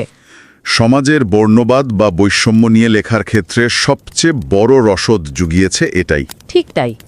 এই নীরব জগতের আরেকটা ভয়ঙ্কর ট্রমার কথা জেসন বইতে তুলে ধরেছেন। সেটা হলো স্পিচ থেরাপির রুম 3 এর অভিজ্ঞতা। ওই ঘটনাটা পড়া খুবই কষ্টকর। হ্যাঁ, থেরাপিস্ট ক্যাটরিনা মাসের পর মাস চেষ্টা করেও যখন জেসনের মুখ থেকে কোনো শব্দ বের করতে পারছিলেন না, তখন চরম হতাশায় তিনি একদিন ছোট্ট জেসনকে ধরে প্রচণ্ড জোরে ঝাঁকুনি দেন। ভাবলে গায়ে কাঁটা দেয়। জেসনের মন তখন পুরোপুরি সজাগ। তিনি বুঝতে পারছিলেন যে তার সাথে অন্যায় হচ্ছে। থেরাপিস্ট তার উপর নিজের হতাশা মেটাচ্ছেন, কিন্তু ভাষা না থাকায় তিনি তো প্রতিবাদ করতে পারতেন না, কাউকে বোঝাতেও পারতেন না। মনের ভেতর একটা পুরো সমুদ্র উত্তাল হয়ে আছে, অথচ মুখে কোনো শব্দ নেই। এর চেয়ে বড় যন্ত্রণা আর কি হতে পারে? এই ভাষাহীনতার দেয়াল ভাঙতে জেসন একটা অদ্ভুত কিন্তু খুব কার্যকর পদ্ধতি বেছে নিয়েছিলেন। সিলভেস্টার স্ট্যালোনের ওই বিখ্যাত রকি সিনেমার ডায়লগগুলো, তাই তো? হ্যাঁ, তিনি ওই ডায়লগগুলো মুখস্থ করতে শুরু করেন। নিউরোডাইভার্জেন্ট মানুষেরা অনেক সময় বাইরের পৃথিবীর সাথে যোগাযোগ স্থাপনের জন্য এই পদ্ধতি ব্যবহার করেন। মনস্তাত্ত্বিক ভাষায় যাকে বলা হয় স্ক্রিপ্টিং। এই স্ক্রিপ্টিং বিষয়টা আসলে কিভাবে কাজ করে? মানে একটা সিনেমা দেখে কিভাবে কেউ কথা বলতে শেখে? আসলে স্ক্রিপ্টিং হলো চারপাশের শোনা কথা বা সিনেমার ডায়লগ মুখস্থ করে সেগুলোর প্যাটার্ন বা ছাঁচ ব্যবহার করে নিজের মনের ভাব প্রকাশ করার চেষ্টা। ও আচ্ছা, মানে একটা ফ্রেমওয়ার্ক তৈরি করে নেওয়া। ঠিক। জেসনের ভেতরে যে হার না মানা মনোভাবটা তৈরি হচ্ছিল, রিংয়ের ভেতরে রকি চরিত্রের টিকে থাকার লড়াইয়ের সাথে তা পুরোপুরি মিলে গিয়েছিল। দারুণ একটা কানেকশন। ওই ডায়লগগুলোর আবেগ আর নিজের ভেতরের অব্যক্ত আবেগ, এই দুটোর মেলবন্ধন ঘটিয়ে তিনি ধীরে ধীরে ভাষা শিখতে শুরু করেন। এর পাশাপাশি তার বাবা জোসেফের কথাও তো বলতে হয়। তিনি একজন শেফ ছিলেন, দিনে 14 ঘন্টা অমানুষিক পরিশ্রম করতেন। হ্যাঁ, বাবার এই রুটিন মাফিক অবিরাম কঠোর কর্মনিষ্ঠাও জেসনের চরিত্রে একটা বিশাল প্রভাব ফেলেছিল। তিনি বুঝেছিলেন নীরবতা ভাঙতে হলে রকির মতো লড়াই করতে হবে আর বাবার মতো পরিশ্রম করতে হবে। কৈশোরে পৌঁছানোর পর আমরা তার জীবনের এক চরম টার্নিং পয়েন্ট দেখতে পাই। জেসনের বয়স তখন 18, তখনও তিনি ঠিকমতো পড়তে বা লিখতে পারেন না। তাকে নিয়ে যাওয়া হয় ক্যারিয়ার অ্যাডভাইজার ক্যাথির কাছে। জেসনের সমস্ত রিপোর্ট দেখে ক্যাথি অত্যন্ত তাচ্ছিল্যের সুরে বলে ওঠেন, এই ছেলেটিকে নিয়ে আমাদের আর কিছুই করার নেই। চরম একটা হতাশার মুহূর্ত। সত্যি বলতে কি, এই জায়গাটা পড়লে প্রচণ্ড ক্ষোভ হয়। একটা শিক্ষা ব্যবস্থা কিভাবে একজন তরুণের মুখের উপর বলে দিতে পারে যে তাকে দিয়ে কিচ্ছু হবে না। যেখানে পুরো সিস্টেম একজন মানুষকে পুরোপুরি ডাস্টবিনে ফেলে দিল, সেখান থেকে তিনি কিভাবে উঠে এলেন। এই ঘটনাটা আমাদের শিক্ষা ব্যবস্থার একটা ক্লাসিক এবং রূঢ় উদাহরণ, যেখানে প্রাতিষ্ঠানিক বা সিস্টেমেটিক ফেলিওর একটা প্রতিভাকে অঙ্কুরেই বিনষ্ট করে দিতে পারে। মানে সিস্টেম তো একটা নির্দিষ্ট গতির বা ছাঁচের মানুষের জন্য কাজ করে। একদম, কেউ এর বাইরে হলেই সিস্টেমটাকে বাতিল করে দেয়। কিন্তু এখানেই ব্যক্তিগত সমর্থনের বা পার্সোনাল সাপোর্টের জাদুকরী ক্ষমতাটা ফুটে ওঠে। ক্যাথির ওই তাচ্ছিল্য ভরা কথার পর জেসনের মা গিফ যে জবাবটা দিয়েছিলেন, তা যে কোনো মানুষের মেরুদণ্ড সোজা করে দেবে। হ্যাঁ, উনি সরাসরি চোখের দিকে তাকিয়ে বলেছিলেন, তুমি একদিন এই দিনটার কথা মনে করে আফসোস করবে। তুমি সবাইকে গর্ব করে বলবে যে তুমি আমার ছেলের সাথে দেখা করেছিলে, তুমি জেসন আরডের সাথে কথা বলেছিলে। বাপরে, কি অবিশ্বাস্য এক মানসিক জোর! শুধু ভাবুন, 18 বছর বয়সী একটা ছেলে যে অক্ষর চেনে না, তার জন্য এমন এক ঘোষণা দেওয়া। জেসন স্পোর্টস ওয়ার্ল্ড নামের একটা দোকানে চাকরি শুরু করেন। এখানেই তার ভবিষ্যৎ স্ত্রী ড্যাবসের সাথে পরিচয় হয়। হ্যাঁ, আর এখানেই পরিচয় হয় অ্যালান নামের এক গৃহহীন মানুষের সাথে, যিনি একসময় বিশ্ববিদ্যালয়ের প্রফেসর ছিলেন। এক মর্মান্তিক দুর্ঘটনায় পরিবার হারিয়ে অ্যালান পথে এসে দাঁড়িয়েছিলেন। অ্যালেনের এই পতন এবং জীবন কাহিনী জেসনকে গভীরভাবে নাড়া দেয়। তিনি বুঝতে পারেন জীবন কত ক্ষণস্থায়ী হতে পারে এবং মানুষের জন্য কিছু করার প্রয়োজনীয়তা ঠিক কতটা। আর অ্যালানের সাথে এই পরিচয়টাই তো জেসনের ভেতরকার সমাজ বিজ্ঞানীকে জাগিয়ে তুলেছিল। ঠিক তাই। আর এখানেই একাডেমিয়ায় টিকে থাকার জন্য মেন্টরশিপের গুরুত্বটা খুব চমৎকারভাবে ফুটে ওঠে। প্রাতিষ্ঠানিক ব্যবস্থা জেসনকে ছুঁড়ে ফেলেছিল ঠিকই, কিন্তু তার মা এবং পরবর্তীতে স্যান্ড্রোর মতো মেন্টররা তার ওপর থেকে কখনো বিশ্বাস হারাননি। একদম। নতুন গবেষকদের এখান থেকে একটা বড় শিক্ষা নেওয়ার আছে। একাডেমিয়া বা গবেষণার জগৎ শুধু মেধা দিয়ে জয় করা যায় না, সমর্থন লাগে। সেখানে এমন মেন্টরদের সান্নিধ্য প্রয়োজন যারা আপনার সম্ভাবনাকে দেখতে পায়। এমনকি যখন আপনি চরম হতাশায় ডুবে থেকে নিজেও নিজের ক্ষমতাকে চিনতে পারেন না, তখনও তারা আপনার ওপর বিশ্বাস রাখে। এরপর আমরা জেসনের পিএইচডি এবং একাডেমিক জীবনের সেই হাড় ভাঙা সংগ্রামের দিনগুলোতে প্রবেশ করি। এই পুরো সময়কালটিকে তিনি একটা সাপের লুডু খেলা বা স্নেকস অ্যান্ড ল্যাডার্সের সাথে তুলনা করেছেন। খুব সুন্দর একটা মেটাফোর। হ্যাঁ, মানে আপনি এগোবেন, আবার একটা সাপ আপনাকে টেনে নিচে নামিয়ে দেবে। লিভারপুলে পিএইচডি করার সময়কার বর্ণনা যে কোনো গবেষকের চোখে জল এনে দেবে আসলে। প্রতিদিন লন্ডন থেকে ন্যাশনাল এক্সপ্রেস বাসে করে 500 ঘন্টার দীর্ঘ যাতায়াত। হ্যাঁ, আর বাসের ওই প্লাস্টিকের ছোট নড়বড়ে টেবিলে একটা পুরনো থিঙ্কপ্যাড ল্যাপটপ রেখে 2 আঙুল দিয়ে অত্যন্ত ধীর গতিতে আক্ষরিক অর্থে খুঁটে খুঁটে থিসিস টাইপ করতেন তিনি। দিনে শেষবারে সুপারমার্কেটে পাক সাজানোর কাজ করতেন, আর রাতে ক্লান্ত শরীরে ফিরে সমাজবিজ্ঞানের জটিল সব পেপার লিখতেন। এর মধ্যেই আবার তার মৃগীরোগ বা এপিলেপসি ধরা পড়ে। একাডেমিয়া এমনিতেই এক নির্মম জায়গা। সেখানে নিজের দুর্বলতা প্রকাশ পেলে ক্যারিয়ার শেষ হয়ে যেতে পারে এই ভয়ে তিনি সবার কাছ থেকে নিজের অসুস্থতার কথা লুকিয়ে রেখেছিলেন। পিএইচডি ভাইবার আগের দিন চরম ভয় এবং ইম্পোস্টার সিন্ড্রোমে ভুগে তার মনে হচ্ছিল তিনি হয়তো এই অভিজাত জগতের যোগ্যই নন, তিনি হয়তো প্রতারণা করে এখানে এসেছেন। এই ইম্পোস্টার সিন্ড্রোম বিষয়টা অনেক গবেষকই অনুভব করেন। একটু থামতে চাই এখানে। ইম্পোস্টার সিন্ড্রোম তো আছেই, কিন্তু জেসনের ক্ষেত্রে আমার একটা বড় খটকা লাগছে। কি রকম? একাডেমিয়া তো এমন একটা জায়গা যেখানে পাবলিশ অর পেরিশ নীতি চলে। সবকিছুর গতি সেখানে সাংঘাতিক। যে মানুষের প্রসেসিং স্পিড এত ধীর, যিনি 2 আঙ্গুল দিয়ে টাইপ করেন, তিনি কিভাবে এতগুলো বড় বড় রিসার্চ পেপার পাবলিশ করলেন? খুব লজিক্যাল প্রশ্ন। হ্যাঁ, মানে কিভাবে তিনি এই তীব্র গতির ইঁদুর দৌড়ে টিকে থাকলেন? জেসন বইতে এর খুব সুন্দর একটা মনস্তাত্ত্বিক ব্যাখ্যা দিয়েছেন। তিনি একে বলেছেন মোনোট্রপিক থিঙ্কিং বা হাইপার ফোকাস। আচ্ছা। সাধারণ মানুষ হয়তো অনেকগুলো কাজ একসাথে বা মাল্টিটাস্কিং করতে পারে, খুব দ্রুত একটা বিষয় থেকে আরেকটা বিষয় মনোযোগ সরাতে পারে, কিন্তু নিউরোডাইভার্জেন্ট হওয়ায় জেসন তা পারতেন না। ফোকাস শিফট করতে সমস্যা হতো ওনার। হ্যাঁ, তবে তার একটা অসামান্য ক্ষমতা ছিল।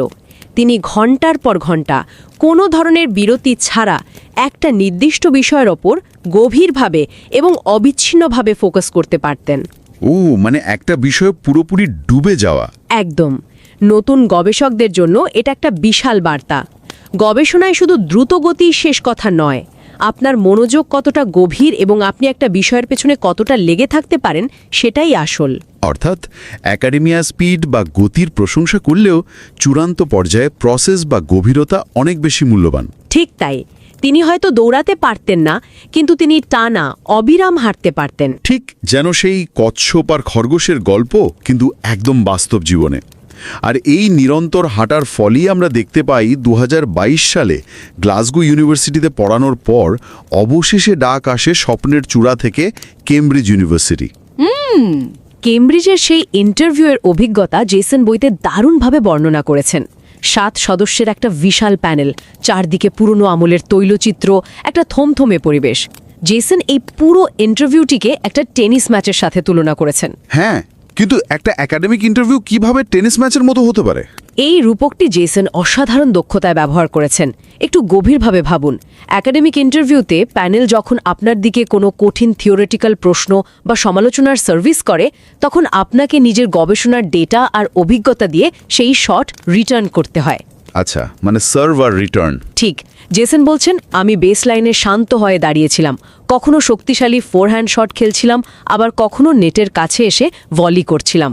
দারুণ। অর্থাৎ প্যানেল যত কঠিন প্রশ্নই করুক না কেন, তিনি বিচলিত হননি। তিনি কোনো চাপ নেননি, শুধু নিজের জীবনের অভিজ্ঞতা আর গবেষণার লেন্স দিয়ে অত্যন্ত শান্তভাবে প্রতিটি প্রশ্নের উত্তর দিয়েছেন। মানে নিজের সত্তাকে লুকোনোর চেষ্টা করেননি। একদমই না। আর চাকরিটি পাওয়ার পর জীবনের ওই পাহাড় চূড়ায় দাঁড়িয়ে ছোটবেলার স্বপ্ন পূরণ হিসেবে তিনি লন্ডনের বিখ্যাত স্যাভিল রোয়ের একটা হান্সম্যান স্যুট কেনেন। সেই স্যুটের ভেতরের দিকে জল জল করে সেলাই করা ছিল ডক্টর জেসন আর্ডে। এই স্যুটটি কেবল একটা পোশাক ছিল না, এটা ছিল তার এত বছরের নীরব কান্নার, এত বছরের প্রত্যাখ্যানের বিরুদ্ধে এক চূড়ান্ত বিজয়স্তম্ভ। এটা সত্যিই একটা বিজয়স্তম্ভ, কিন্তু এই বিজয়েরও একটা চড়া মূল্য ছিল আসলে। ঠিক বলেছেন। কেমব্রিজে নিয়োগ পাওয়ার পর তাকে যে ভয়াবহ বর্ণবাদী ব্যাকল্যাশ এবং মানসিক ট্রমার মধ্যে দিয়ে যেতে হয়েছে, বইয়ের শেষ অংশে তার বর্ণনা অত্যন্ত বিষাদময়। তার মানে 2006 সালে ব্রাজিলের সেই নারী ত্রাণকর্মীর ভবিষ্যৎবাণী একদম অক্ষরে অক্ষরে মিলে গেল। গ্রেট এবং আনফরচুনেট, চরম সাফল্য এবং চরম বিষাদ, আলো এবং অন্ধকার দুটোই একসাথে তার জীবনে এলো। একদম ঠিক বলেছেন। পুরো জার্নিটাকে যদি আমরা বৃহত্তর সমাজতাত্ত্বিক দৃষ্টিকোণ থেকে দেখি, তাহলে খুব সহজেই বোঝা যায় যে জ্ঞান এবং সাফল্য এই সমাজে একা আসে না। এর একটা মূল্য চোকাতেই হয়। হ্যাঁ, এর একটা অদৃশ্য সামাজিক মূল্য আছে, বিশেষ করে আপনি যখন সমাজের ঠিক করে দেওয়া কাঠামোর বাইরের কেউ হন। জেসনের এই স্মৃতিকথা শুধু একজন মানুষের খাদের কিনারা থেকে ঘুরে দাঁড়ানোর অনুপ্রেরণামূলক গল্প নয়, এটা আমাদের বর্তমান শিক্ষা ব্যবস্থা ও সমাজের প্রতি একটা জ্বলন্ত আয়না। একদম তাই। সমাজ কিভাবে স্বাভাবিকতা বা নর্মাল এর একটা ছাঁচ তৈরি করে রাখে এবং কেউ সেই ছাঁচে না পড়লে কিভাবে তাকে ছুঁড়ে ফেলে, এই বইটা তারই একটা তীব্র প্রতিবাদ। জেসন আর্ডে নিজের জীবন দিয়ে প্রমাণ করে গেছেন যে মানবীয় সম্ভাবনাকে কোনো আইকিউ টেস্ট বা চিকিৎসকের একটা কাগজের টুকরো দিয়ে পরিমাপ করা যায় না। তিনি সিস্টেমকে বাধ্য করেছেন তাকে জায়গা দিতে। এই পুরো আলোচনা এবং জেসন আর্ডের জীবনের যে মূল সুরটা বারবার বেজে উঠেছে, তা হল সীমাহীন ভালোবাসা, অটল অধ্যাবসায় এবং মানুষের ওপর অগাধ বিশ্বাস। হ্যাঁ, 3 বছর বয়সের সেই নীরব শব্দহীন কাচের ঘর থেকে বেরিয়ে আসার পেছনে গিফটের মা তার মায়ের নিঃশর্ত ভালোবাসা কিভাবে একজন বাতিল হয়ে যাওয়া মানুষের ভেতরে মহিরহু গড়ে তুলতে পারে, এটা তার এক অনন্য দলিল। আমাদের সবাইকে আসলে একটু গভীরভাবে চিন্তা করে দেখা প্রয়োজন। আমরা আমাদের এই তথাকথিত আধুনিক সমাজ ও শিক্ষা ব্যবস্থায় মেধা এবং বুদ্ধিমত্তাকে সবসময় নির্দিষ্ট কিছু গদবাঁধা মাপকাঠিতে মেপে থাকে। যারা সেই মাপকাঠিতে বা স্পিড টেস্টে উত্তীর্ণ হয় না, তাদের আমরা নির্দ্বিধায় ব্যর্থ বলে ধরে নিই। হ্যাঁ, খুব সহজেই বাতিল করে দিই। কিন্তু একবার শান্ত হয়ে ভাবুন তো, এই প্রথাগত নিয়মের এবং কাঠিন্যের জাতাকলে পড়ে আজ এই মুহূর্তে কত শত জেসন আর্ডে হয়তো কোনো এক অবহেলিত ক্লিনিকের রুম 3-তে নীরবে হারিয়ে যাচ্ছে, যাদের আমরা নিজেদের প্রমাণ করার একটা সুযোগ পর্যন্ত দিচ্ছি না। একদম তাই। এটা সত্যি ভাবার মতো একটা বিষয়।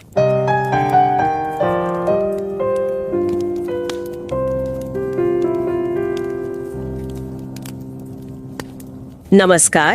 रिवाइज एंड रीसबमिट में आपका स्वागत है। मैं हूं पावलोव और मैं हूं निकिता। कैम्ब्रिज यूनिवर्सिटी में प्रोफेसर पद के लिए और लगातार 2 दिन तक चले उस बहुत ही थका देने वाले इंटरव्यू के बाद जेसन ट्रेन से दक्षिण लंदन में अपने घर लौट रहे थे। वो रास्ता जो उनका हमेशा से जाना पहचाना था। बिल्कुल। क्लैफम कॉमन की वही दुकानें, वही कैफे। घर का दरवाजा खोलते ही उन्हें वो जानी पहचानी गर्माहट महसूस हुई। लिविंग रूम में उनकी माँ, जिन्हें वे हमेशा प्यार से गिव बुलाते थे, अपनी उस गहरी लाल मखमली कुर्सी पर बैठी थी, जिसे वो लोग घर में द मदरशिप कहते थे, राइट? हाँ, द मदरशिप। गिव अपनी वो इवेपोरेटेड दूध वाली चाय पी रही थी। जेसन गए, अपनी माँ के गले लगे और बस इतना बताया कि उन्हें जल्द ही ब्राइटन के लिए निकलना है। लेकिन तभी वो कैम्ब्रिज से फोन बज उठता है। वो एक फोन कॉल जिसने सब कुछ, मतलब पूरी दुनिया बदल दी। बिल्कुल। फोन के दूसरी तरफ से एक शांत आवाज ने कहा कि जेसन को सोशियोलॉजी ऑफ एजुकेशन का प्रोफेसर नियुक्त कर दिया गया है। और जब जेसन ने फोन रखकर ये खबर गिफ को दी, तो वे दोनों बस एक दूसरे को कसकर गले लगाकर रो पड़े। वो आंसू सिर्फ खुशी के नहीं थे, वो 37 साल के उस बहुत लंबे और बहुत दर्दनाक संघर्ष के आंसू थे। सही कहा आपने, क्योंकि गिफ के लिए ये सिर्फ एक सफलता नहीं थी, ये उस अटूट विश्वास की जीत थी जो उन्होंने अपने बेटे पर रखा था। ये वही जेसन था जिसके लिए जब वो सिर्फ 3 साल का था तो डॉक्टरों ने साफ साफ कह दिया था कि उसके अंदर कोई इंसान नहीं है। ये सुनना किसी भी माँ के लिए कितना भयानक हो सकता है। हाँ, डॉक्टरों का कहना था कि वो बच्चा न कभी बोल पाएगा, न कभी पढ़ पाएगा, और सामान्य बच्चों की तरह स्कूल जाना तो बहुत दूर की बात है। उन्होंने उस 3 साल के बच्चे को एक लॉस्ट कॉज, यानी एकदम हारा हुआ मामला घोषित कर दिया था। और उस एक पल में कैम्ब्रिज के उस एक फोन कॉल के साथ उन सभी पुरानी मेडिकल फाइलों और विशेषज्ञों की भविष्यवाणियों के पन्ने हमेशा के लिए पलट गए। बिल्कुल पलट गए। और आज जो लोग हमें सुन रहे हैं, उन्हें बताना जरूरी है कि आज हम जिस विषय पर बात कर रहे हैं वो जेसन आर्डे द्वारा लिखी गई उनकी संस्मरण पुस्तक ग्रेट एंड अनफॉर्चुनेट थिंग्स पर आधारित है। ये किताब सिर्फ एक व्यक्ति की कामयाबी की कहानी नहीं है, ये मानव मन की असीमित संभावनाओं का एक बहुत संवेदनशील दस्तावेज है। जेसन आर्डे एक ब्रिटिश समाजशास्त्री, लेखक और शिक्षाविद थे, जिनका काम मुख्य रूप से नस्लवाद, असमानता और शिक्षा के मुद्दों पर केंद्रित था। हाँ, और उनका सफर कितना असाधारण था। दक्षिण लंदन में घाना से आए अप्रवासी माता पिता के घर उनका जन्म हुआ था और बचपन में उन्होंने बेहद गंभीर विकासात्मक चुनौतियों का सामना किया। लेकिन गिफ के असीम समर्थन से उन्होंने पढ़ाई में वापसी की। बहुत कम लोग जानते हैं कि पूर्णकालिक उच्च शिक्षा में जाने से पहले उन्होंने एक फिजिकल एजुकेशन टीचर के रूप में प्रशिक्षण लिया था। मतलब उनका रास्ता बिल्कुल भी पारंपरिक नहीं था। एकदम नहीं। 2008 में उन्होंने सेंट मैरीज यूनिवर्सिटी ट्विकेनहैम से अपना बीए पूरा किया, फिर एजुकेशन और पेडागोजी में एमए किया और यूसीएल से पीजीसीई पूरा किया, और फिर उनकी पीएचडी। हाँ, 2015 में लिवरपूल जॉन मूर यूनिवर्सिटी से फिल विकरमैन के निर्देशन में, जो इंक्लूसिव एजुकेशन के प्रोफेसर थे। उनकी थीसिस पीयर मेंटरिंग और एक्शन रिसर्च पर आधारित थी, जो उनके खुद के जीवन के अनुभवों से बहुत गहराई से जुड़ी थी। बिल्कुल। और उसके बाद उन्होंने अकादमिक दुनिया में अपनी एक अलग जगह बनाई। 2018 में उन्होंने हेडी साफिया मिर्जा के साथ मिलकर dismantling race in higher education किताब संपादित की, और फिर 2019 में रूटलेज ने उनका मोनोग्राफ प्रकाशित किया, cool Britannia and multi ethnic Britain. जिसमें उन्होंने स्टीफन लॉरेंस की हत्या और मैकफरसन इंक्वायरी जैसे बहुत ही संवेदनशील नस्लीय मुद्दों पर बात की थी। हाँ, और फिर 2023 में वो ऐतिहासिक पल आया जब मात्र 37 वर्ष की आयु में उन्हें कैम्ब्रिज में प्रोफेसर नियुक्त किया गया। कैम्ब्रिज के इतिहास में प्रोफेसर बनने वाले सबसे कम उम्र के अश्वेत विद्वान। और वो 2012 लंदन ओलंपिक में टॉर्च बेरर भी रहे थे। मतलब एक ऐसा जीवन जो प्रेरणा से भरा था। बिल्कुल। लेकिन इससे पहले कि हम इस सफर की गहराइयों में और जाएं, मैं एक बात बहुत ही स्पष्टता और संवेदनशीलता के साथ रखना चाहती हूँ। हम लेखक की गहन पृष्ठभूमि और हाल ही में अकादमिक क्षेत्र में उनके खिलाफ हुए विवाद से, उस बैकलैश से अच्छी तरह वाकिफ हैं। वो एक मुश्किल दौर था। हाँ, लेकिन आज की हमारी इस चर्चा का उद्देश्य उस विवाद को कुरेदना बिल्कुल नहीं है। इस एपिसोड में हम उनके इस संस्मरण को उनकी स्मृति के एक प्रतीक के रूप में देख रहे हैं। वे एक पिता थे, एक पति थे और इन सबसे बढ़कर एक इंसान थे जिसने जीवन में बहुत भारी संघर्ष किया। सही बात है। जब हम किसी के जीवन को देखते हैं तो उसकी मानवीयता को सबसे आगे रखना चाहिए। बिल्कुल, बाकी सब कुछ आज के लिए गौण है, सेकेंडरी है। उनके परिवार के प्रति हमारी गहरी संवेदनाएं हैं और ईश्वर उनकी आत्मा को शांति दे। और जो संस्करण हम आज चर्चा के लिए इस्तेमाल कर रहे हैं वो अमेरिकी संस्करण है जो 11 अगस्त 2026 को प्रकाशित हुआ है। यूके संस्करण इस समय तक आना बाकी है। हाँ, और जो लोग हमें सुन रहे हैं उनसे मेरा एक बहुत ही आत्मीय आग्रह है कि चाहे वे इस चैनल को सब्सक्राइब करें या ना करें, लेकिन इस किताब को पढ़ने के लिए समय जरूर निकालें। लिंक हमने शो नोट्स में दिया है। ये एक ऐसा अनुभव है जो सच में इंसान की क्षमता को देखने का आपका नजरिया बदल देता है। एकदम बदल देता है। और आज की हमारी ये चर्चा विशेष रूप से उन लोगों के लिए एक मार्गदर्शक की तरह होगी जो अकादमिक रिसर्च की दुनिया में बिल्कुल नए हैं और अपनी खुद की रिसर्च यात्रा शुरू करने वाले हैं। तो अगर हम शुरुआत की बात करें उस घर की जिसे गिफ ने जेसन के लिए एक सुरक्षित पनाहगाह बना दिया था, उस पहले हिस्से में जो गिफ पर केंद्रित है। हाँ, मुझे किताब की वो एक घटना बहुत दिलचस्प लगी जब जेसन को स्थानीय स्वास्थ्य केंद्र के कमरा नंबर 3 में स्पीच थेरेपी के लिए ले जाया जाता था। बाहरी दुनिया के शोर से जेसन बहुत घबरा जाते थे। और वो थेरेपिस्ट कैटरीना, हाँ कैटरीना, वो क्या करती थी कि लकड़ी के ब्लॉक और तस्वीरें दिखाकर जेसन को बुलवाने की कोशिश करती थी, जो कि उनका एक स्थापित मेडिकल तरीका था। लेकिन जेसन कोई प्रतिक्रिया नहीं देते थे क्योंकि कैटरीना केवल एक स्थापित ढांचे के भीतर काम कर रही थी। वो ये नहीं समझ पा रही थी कि जेसन का दिमाग उस वक्त क्या महसूस कर रहा है। मतलब उनके न्यूरोडाइवर्जेंट दिमाग में कुछ अलग चल रहा था। बिल्कुल, जेसन के दिमाग में उस समय रंगों के चमकीले बादल उमड़ते थे, नारंगी, नीले और हरे रंग के धुएं के बादल। वो दुनिया को बिल्कुल अलग तरीके से प्रोसेस कर रहे थे। ऐसे में जिफ, जो उनकी माँ थी, वो क्या करती थी? वो अपनी पर्स से एक सिक्का निकालती थी। राइट, हाँ, एक छोटा सा 5 पेंस का सिक्का। उस सिक्के की चमक और उससे निकलने वाली रोशनी जेसन का ध्यान अपनी ओर खींच लेती थी और उन्हें एकदम शांत कर देती थी। ये वाकया मुझे हमेशा सोचने पे मजबूर करता है। हाँ। क्योंकि अगर हम इसे रिसर्च के नजरिए से देखें तो गिफ का ये नजरिया बिल्कुल एक ऐसे क्रांतिकारी शोधकर्ता की तरह था जो पीयर रिव्यूड लिटरेचर या स्थापित चिकित्सा ज्ञान को पूरी तरह खारिज करके अपनी खुद की केस स्टडी पर भरोसा करता है। ये बहुत ही सटीक उपमा है। मेरा मतलब है, जब पूरी दुनिया का सिस्टम, बड़े बड़े विशेषज्ञ आपके सामने बैठे हों और कह रहे हों कि आपका डेटा या इस मामले में ये बच्चा कुछ नहीं कर सकता, तो कोई नया शोधकर्ता अपनी थ्योरी पर विश्वास कैसे कायम रखता है? देखिए, अकादमिक दुनिया में हम इसे क्रिटिकल थिंकिंग कहते हैं। गिफ ने उस पूरे मेडिकल मॉडल को ही चुनौती दे दी जिसे बाकी लोग अंतिम सत्य मान रहे थे। गिफ मूल रूप से घाना की संस्कृति से आती थी। हाँ, उन्होंने अपनी जड़ों से ताकत ली। बिल्कुल, उन्होंने विशेषज्ञों की राय के बजाय संकोफा पक्षी के सिद्धांत का पालन किया। संकोफा एक ऐसा पौराणिक पक्षी है जो भविष्य में आगे बढ़ने के लिए अपने अतीत की ओर देखता है। अरे वाह, संकोफा। और साथ ही जेसन के जन्म के समय एक दक्षिण एशियाई दाई ने उनकी लंबी उंगलियों को देखकर महानता की भविष्यवाणी की थी। गिफ ने उसी इंट्यूशन, उसी अंतर्ज्ञान को अपना आधार बना लिया। एक नए शोधकर्ता को भी यही सीखना होता है, ये पूछना कि जो पैमाना सामान्य के लिए बनाया गया है, क्या वो वास्तव में हर व्यक्ति पर लागू होता है? बहुत खूब। लेकिन एक समय ऐसा आता है जब आपको उस सुरक्षित माहौल से बाहर वास्तविक दुनिया में कदम रखना ही पड़ता है। हाँ, सिस्टम का सामना करना पड़ता है। और जब जैसन साउथफील्ड सेकेंडरी स्कूल में गए तो सिस्टम ने क्या किया?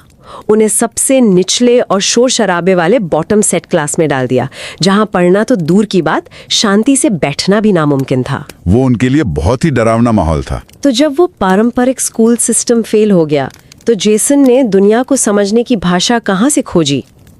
पॉप कल्चर से। उन्होंने सिल्वेस्टर स्टैलोन की रॉकी फिल्मों के डायलॉग्स याद किए। अब मुझे ये बताइए, एक फिल्म के डायलॉग रटने से किसी को सामाजिक ढांचा कैसे समझ आ सकता है? इस प्रक्रिया को मनोविज्ञान में स्क्रिप्टिंग कहा जाता है। न्यूरोडाइवर्जेंट व्यक्तियों के लिए यह दुनिया को डिकोड करने का एक बहुत ही महत्वपूर्ण टूल है। जेसन का दिमाग उन अराजक सामाजिक संकेतों को तुरंत प्रोसेस नहीं कर पाता था जो बाकी बच्चे बड़ी आसानी से समझ लेते थे।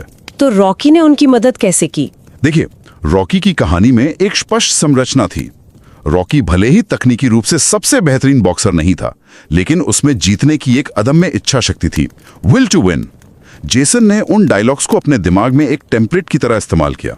जब भी वे किसी नई परिस्थिति में फंसते, वे उसी स्क्रिप्ट के जरिए रिएक्ट करते। ये तो कमाल है। मतलब जब पारंपरिक टेक्स्ट बुक काम न करे तो एक फिल्म आपकी गाइड बन जाती है। हम अकादमिक दुनिया में भी तो यही देखते हैं ना। बिल्कुल। कई बार स्थापित तरीकों से कोई जटिल बात समझ नहीं आती, तो क्या एक रिसर्चर के लिए अनऑर्थोडॉक्स या गैर पारंपरिक स्रोतों से ज्ञान प्राप्त करना भी उतना ही मान्य है? मैं तो कहूँगा ना केवल मान्य है, बल्कि कई बार नए विचारों का जन्म ही वहीं से होता है। अगर कोई स्थापित थ्योरी काम नहीं कर रही है, तो शायद किसी साहित्य की किताब में या किसी फिल्म में उसका जवाब छिपा हो। जेसन के जीवन का ही एक और वाकया इसे बहुत अच्छी तरह समझाता है। वो ब्राजील वाला? हाँ, 21 साल की उम्र में जब वे ब्राजील की मलिन बस्तियों में फवेलस में एक सहायता कर्मी के रूप में गए थे, वहां पानी के पंप लगाने के दौरान एक स्थानीय महिला ने उन्हें देखकर एक गहरी बात कही थी कि उनका दिल बहुत खूबसूरत है। उसने कहा था कि वे महान चीजों के लिए बने हैं, लेकिन उन्हें बहुत दुखद चीजों का सामना भी करना पड़ेगा। ये कितनी अजीब बात है ना। मतलब उनके अपने देश के एजुकेशन सिस्टम ने, बड़े बड़े जानकारों ने उन्हें बॉटम सेट में डाल दिया था, एक लॉस्ट कॉज बता दिया था, लेकिन ब्राजील की एक अनजान महिला उनके भीतर की उस क्षमता को देख पा रही थी। यही होता है, जब हम सिस्टम के बाहर निकलते हैं तो हमें खुद को देखने के नए नजरिए मिलते हैं। बिल्कुल, लेकिन केवल प्रेरणा और विजन काफी नहीं होते। एक मुकाम पर आकर आपको कठोर जवाबदेही, मतलब अकाउंटेबिलिटी की जरूरत होती है। और ये बदलाव जेसन के जीवन के बहुत महत्वपूर्ण अध्यायों में आता है। आप उस कनेक्शंस ऑफिस वाली घटना की बात कर रही हैं ना? हाँ, जब जेसन 18 साल के थे, तब वे अपनी आगे की पढ़ाई के विकल्प तलाशने के लिए अपनी माँ के साथ उस ऑफिस गए थे। उस दिन बाहर तेज बारिश हो रही थी, गिफ का छाता टूट चुका था, वे दोनों भीगे हुए अंदर गए थे। और वहाँ वो काउंसलर बैठी थी, कैथी। हाँ, कैथी, जिसने जेसन का खुलेआम मजाक उड़ाया। उसने जेसन की पुरानी फाइलें देखी और साफ कह दिया कि वे जीवन में कुछ नहीं कर सकते। लेकिन उस दिन गिफ का जो जवाब था, वो किसी भी शोधकर्ता के लिए एक मिसाल है। गिफ ने कैथी की आंखों में देखकर क्या कहा था? एक दिन तुम पछताओगी और कहोगी कि तुम मेरे बेटे जेसन आर्डे से मिली थी। वो गिफ के अंदर का एक शेरनी वाला रूप था। बिल्कुल। मैं अक्सर सोचती हूँ कि एकेडमिक दुनिया में कनेक्शंस ऑफिस का वो दिन जेसन के जीवन का सबसे cruel peer review rejection letter था। जैसे किसी जर्नल ने आपका पेपर ही नहीं, आपका पूरा करियर रिजेक्ट कर दिया हो। मैं आपकी इस उपमा से थोड़ा असहमत हूँ यहाँ पर। अच्छा, ऐसा क्यों? देखिए, जब आपका कोई रिसर्च पेपर रिजेक्ट होता है तो वो आपके काम पर, आपकी कार्यप्रणाली पर चोट करता है। उससे आपका थोड़ा बौद्धिक अहंकार आहत होता है। लेकिन उस ऑफिस में कैथी जो कर रही थी, वो जेसन की कार्यप्रणाली को नहीं, बल्कि उनके पूरे अस्तित्व को मिटाने की कोशिश थी। ये बहुत ही गहरा नजरिया है। वो कैथी उस व्यवस्था का प्रतीक थी जो लोगों को उनकी कमियों के आधार पर समाज से ही बेदखल कर देती है। तो ऐसे में जब सिस्टम आपका वजूद ही नकार दे, इस तरह के इम्पोस्टर सिंड्रोम और बाहरी प्रहारों से कोई कैसे बचे? अपनी रिसर्च पर भरोसा कैसे रखे? इसका जवाब जेसन को मल्टन में मिला, सैंड्रो नाम के व्यक्ति से। गिफ का विश्वास तो उनकी ढाल था, लेकिन उन्हें एक ऐसे अनुशासन की जरूरत थी जो उन्हें बहाने बनाने से रोके। जब जेसन स्पोर्ट्स वर्ल्ड में काम कर रहे थे और मैराथन दौड़ने लगे थे, तब मल्टन में वे अक्सर लेट पहुंचते थे और बहाने बनाते थे कि ट्रेन लेट हो गई। हाँ, तब सैंड्रो ने बहुत ही कठोर शब्दों में कहा था, ट्रेन लेट नहीं थी, तुम लेट थे। वाह, ट्रेन लेट नहीं थी, तुम लेट थे, मतलब सीधा आईना दिखा दिया। बिल्कुल, यही वो संतुलन है जो एक सफल शोधकर्ता को चाहिए। गिफ जैसी सहानुभूति और विश्वास, और सैंड्रो जैसी निर्मम जवाबदेही। और इसी दौर में वो भयानक घटना भी हुई जब बस स्टॉप पर 4 लड़कों ने उन्हें बुरी तरह पीटा। हाँ, जिसके बाद उन्हें पिटेड माल सीजर्स आने लगे थे। लेकिन देखिए उनके परिवार का नजरिया, उन्होंने इसे भी डार्क ह्यूमर में लिया और कहा कि उन लोगों ने पीट पीट कर तुम में साक्षरता डाल दी। ये उनका लचीलापन, उनकी रेजिलियंस थी, और इसी अनुशासन ने उनके उस कठिन अकादमिक सफर, उनकी पीएचडी की नींव रखी, जो कोई सीधी रेखा नहीं थी। बिल्कुल नहीं। अकादमिक सफलता को हम अक्सर एक सीढ़ी मानते हैं, लेकिन जेसन के लिए ये सांप सीढ़ी का खेल था। लिवरपूल में पीएचडी करते समय का उनका संघर्ष बहुत गहरा था। वो दिन रात एक कर रहे थे। लंदन से लिवरपूल का वो लंबा सफर नेशनल एक्सप्रेस बस से करना, और बस की उस छोटी सी टेबल पर अपना पुराना थिंकपैड रखकर सिर्फ 2 उंगलियों से अपनी थीसिस टाइप करना, और साथ ही सुपरमार्केट में रात की शिफ्ट करना, और मार्सेला के साथ वो टॉयलेट साफ करने वाली नौकरी। हाँ, मार्सेला की कहानी मुझे बहुत मार्मिक लगती है। मुझे भी। वो महिला टॉयलेट साफ करने के काम पर भी हील्स और बेहद अच्छे कपड़े पहनकर आती थी। और जब जेसन ने पूछा तो उसने कहा कि वो अपने भविष्य के सीईओ बनने के सपने को अभी से सम्मान दे रही है। ये किसी भी रिसर्चर के लिए कितनी बड़ी सीख है। परिस्थितियां चाहे जो हो, आपको अपने विजन को पहले ही धारण कर लेना चाहिए। आपको खुद को वो सम्मान देना होगा जो आप भविष्य में दुनिया से चाहते हैं। सही कहा। और इसी सफर में वो विरोधाभास भी था। एक तरफ उनकी छोटी सी बेटी टी थी, जिसने महज 7 महीने में बोलना शुरू कर दिया था और बहुत जल्दी पढ़ना सीख लिया था। और दूसरी तरफ जेसन खुद, जिनका दिमाग धीमी गति से सूचनाओं को प्रोसेस करता था। उनके पेपर्स बार बार रिजेक्ट हो रहे थे। तो उस हताशा को, उस फ्रस्ट्रेशन को उन्होंने कैसे पार किया? क्योंकि जब आपका दिमाग धीमा हो और दुनिया इतनी तेज, तो टिके रहना बहुत मुश्किल है। यहीं पर गिफ का वो लॉन्ग ब्लिंक काम आया। जब भी हताशा बढ़ती, जेसन आंखें बंद करके लंबी सांस लेते और गिफ उन्हें फुटप्रिंट्स इन द सैंड कविता सुनाती थी। लेकिन सबसे बड़ी बात, जेसन की ये धीमी प्रोसेसिंग ही उनकी सबसे बड़ी ताकत बन गई। ताकत कैसे? धीमी गति रिसर्च में ताकत कैसे हो सकती है? क्योंकि भले ही वे चीजों को धीरे समझते थे, लेकिन उनके पास किसी एक विषय पर हाइपर फोकस करने की क्षमता थी। आज की दुनिया जल्दी जवाब मांगती है, लेकिन रिसर्च गहराई मांगती है। उनका वो हाइपर फोकस उन्हें उन पैटर्न्स को देखने में मदद करता था जो जल्दीबाजी में काम करने वाले लोग अक्सर मिस कर जाते हैं। मतलब उन्होंने अपनी कमजोरी को ही अपना सबसे बड़ा हथियार बना लिया। बिल्कुल। तो अगर हम इस पूरी चर्चा को समेटें और नए शोधकर्ताओं के नजरिए से देखें, तो सबसे बड़ा संदेश यही है कि रिसर्च केवल तेज दिमाग या पारंपरिक बुद्धिमत्ता के बारे में नहीं है। बिल्कुल नहीं। ये आपके दिल, आपकी प्रक्रिया, आपके लचीलेपन और दुनिया को एक अलग नजरिए से देखने के बारे में है। जेसन ने जो समाजशास्त्रीय अध्ययन किया, वो बंद कमरों से नहीं, क्लैफम की सड़कों से, मार्सेला की हील से और उन बेघर लोगों के शेल्टर से आया था। उन्होंने अपने जीवन के दर्द को ही अपने ज्ञान का स्रोत बना लिया। और किताब के अंत की ओर जेसन एक बहुत ही गहरी बात कहते हैं कि हर इंसान का एक उद्देश्य है। कोई भी व्यक्ति लॉस्ट कॉज नहीं होता। ये हमारी पूरी शिक्षा प्रणाली पर एक सवाल है। हाँ, और इसी विचार के साथ जो लोग हमें सुन रहे हैं, मैं उनके लिए एक सवाल छोड़ना चाहती हूँ। सोचिए, अगर हम इंसानों की क्षमता को सिर्फ इस बात से नापना बंद कर दें कि वे हमारी इस बनाई हुई तेज दुनिया में कितनी जल्दी ढलते हैं, और इसके बजाय ये सोचें कि हम अपनी दुनिया को उनके अनूठी नजरिए के हिसाब से कैसे ढाल सकते हैं, तो न जाने हम अपने आसपास के लोगों में कितनी अथाह महानता, कितनी अनफैथमेबल ग्रेटनेस खोज लेंगे, जिन्हें हम रोज अयोग्य समझकर नजरअंदाज कर देते हैं। ये सचमुच बहुत सुकून देने वाला ख्याल है। और जेसन का आखिरी संदेश भी यही है, hold each other tightly and no matter what, always keep the faith. एक दूसरे को कसके थामे रहें और चाहे कुछ भी हो, विश्वास हमेशा बनाए रखें। और इसी आत्मीय और शांत विचार के साथ हम आज आपसे विदा लेते हैं। अपने आसपास के लोगों को थामे रखिए और याद रखिए कि महानता कभी भी एक सीधी रेखा में नहीं चलती। अपना ख्याल रखें।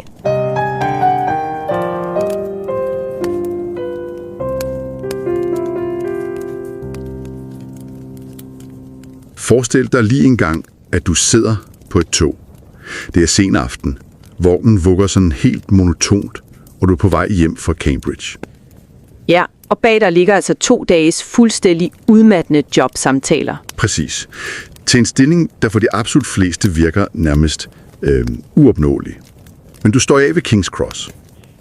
Du tager undergrundsbanen videre til Clapham Common i Sydlondon, og du går gennem de her velkendte, regnvåde gader mod dit barndomshjem.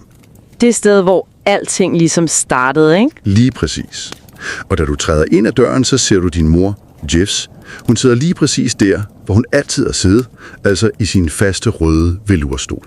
Den, de i familien kalder for moderskibet, ikke også? Ja, moderskibet. Og mens du står der i entréen, så ringer telefonen, og det er opkaldet.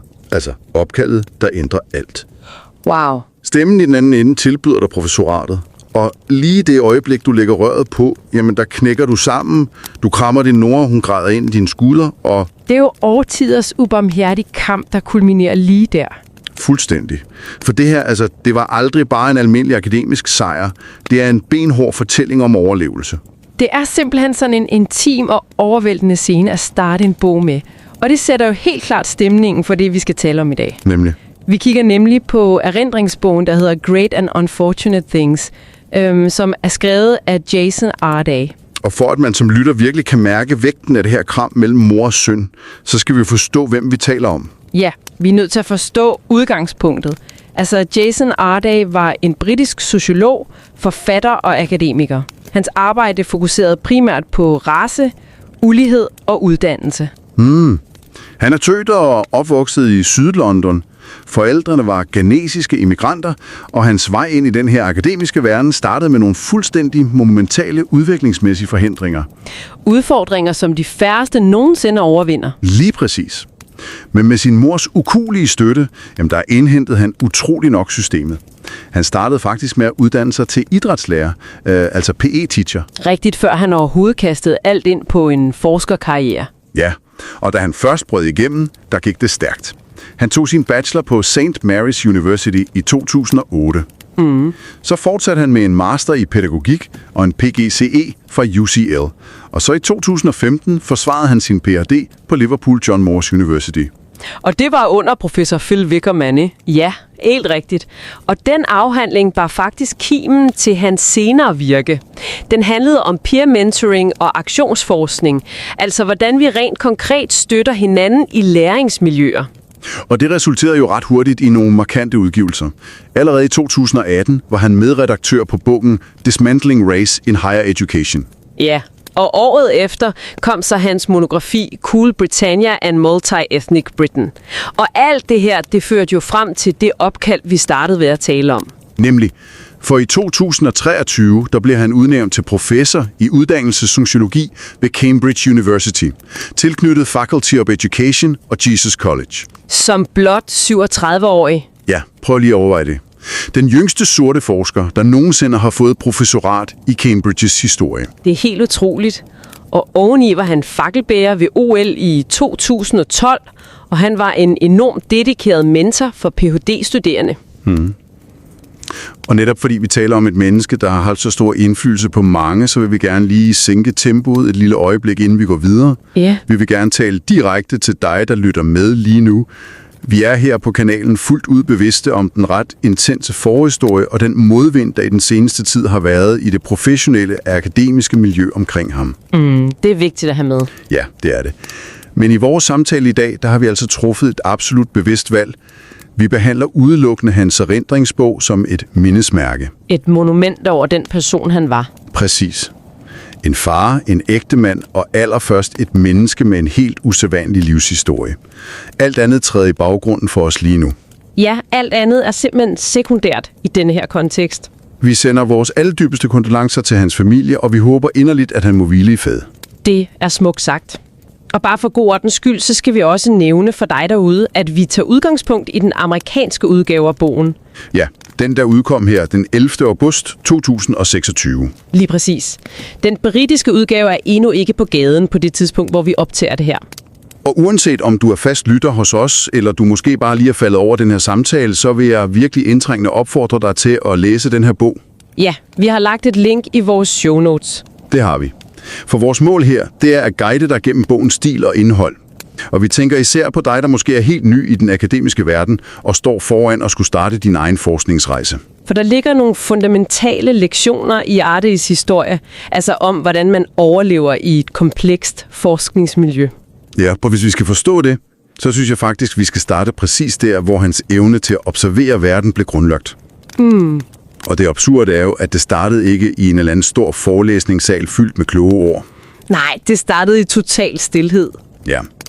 Altså, han fik diagnosticeret autisme og global udviklingsforsinkelse, da han var bare 3 år gammel. Og lærernes prognose, altså den de gav hans mor, den var bare brutalt mørk. De brugte decideret ordet grøntsag, ikke? Jo, simpelthen. De kiggede Giff i øjnene og sagde, at der ikke var nogen hjemme, at han nok aldrig ville tale eller få et uafhængigt liv. Ej, det er så vildt at tænke på. Men det her hele bogens fundament støbes, for Giff nægtede jo bare at acceptere deres dom. Hende moderskibet ikke, de lænede sig op af en klippefast tro på hans iboende værdi, hans intrinsic worth. Præcis. Hvor lægerne udelukkende så et deficit, så hun et menneske med et rigt indre liv. Og man skal jo lige huske, ordet neurodiversitet fandtes slet ikke dengang. Nej, det gjorde det jo ikke. Hun forstod det bare intuitivt, før videnskaben havde et navn for det. Ja, og hans beskrivelser af de her tavse barndomsår er slående, sanselige i bogen. Og den der scene med madlavning. Ja, han beskriver, hvordan han sad bundet fast til sin mors ryg, mens hun lavede traditionelt ghanesisk light soup. Duften og varmen, ikke? Jo, og rytmen i hendes bevægelser, alt det sansede han. Og så sætter han det op over for kontrasten det her lokale sundhedscenter, specifikt det sted, han kalder rum 3. Bare navnet. Det stank af industrielt blegemiddel. Og der sad han time efter time over for talepædagogen Katrine. Det er enormt voldsomt læsning. Ja, fordi det ender med, at hun af ren afmagt og frustration simpelthen rusker den her tavse lille dreng i skuldrene. Mens han bare lukker fuldstændig ned og desperat forsøger at flygte ind i sit eget sind, ved at stirre på refleksionen i en 5-pandsmønt, som hans mor har givet ham. Det går helt ondt at læse. Men hvis vi skal sætte en forskningsmæssig linse på det her, som han i øvrigt selv gør senere i bogen, så er den her stilhed ikke bare spildt tid.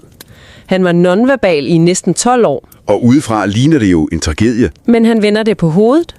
At være berøvet sproget gav ham 12 års uforstyrret, hyperintensiv træning i at afkode verden. Ja, fordi de voksne antog, at han ikke forstod et ord, så de stoppede med at filtrere sig selv foran ham. Lige præcis. De ignorerede ham, og det gav ham et helt unikt frirum til at observere kropssprog, tonefald, magtfordeling i et rum. Jeg er vild med den tanke. Tænk på det som at udføre et 12 år langt, ufrivilligt etnografisk feltstudie i menneskelig adfærd, før man overhovedet har lært at skrive det første år i en notesbog.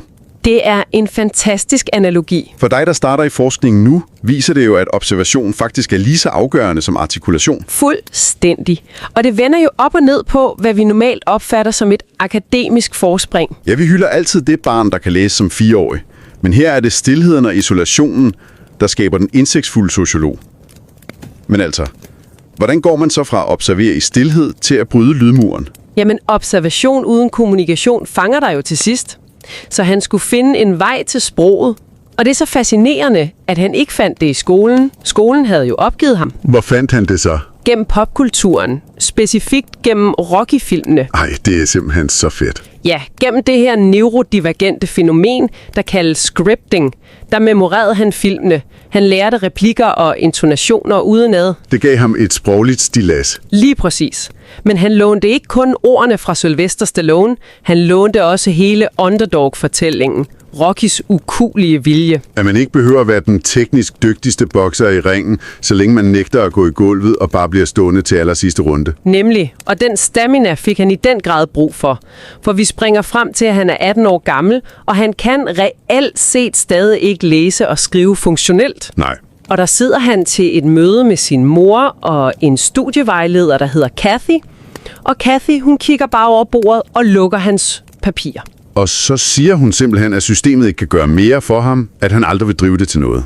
Det øjeblik definerer alt. For Giff eksploderer.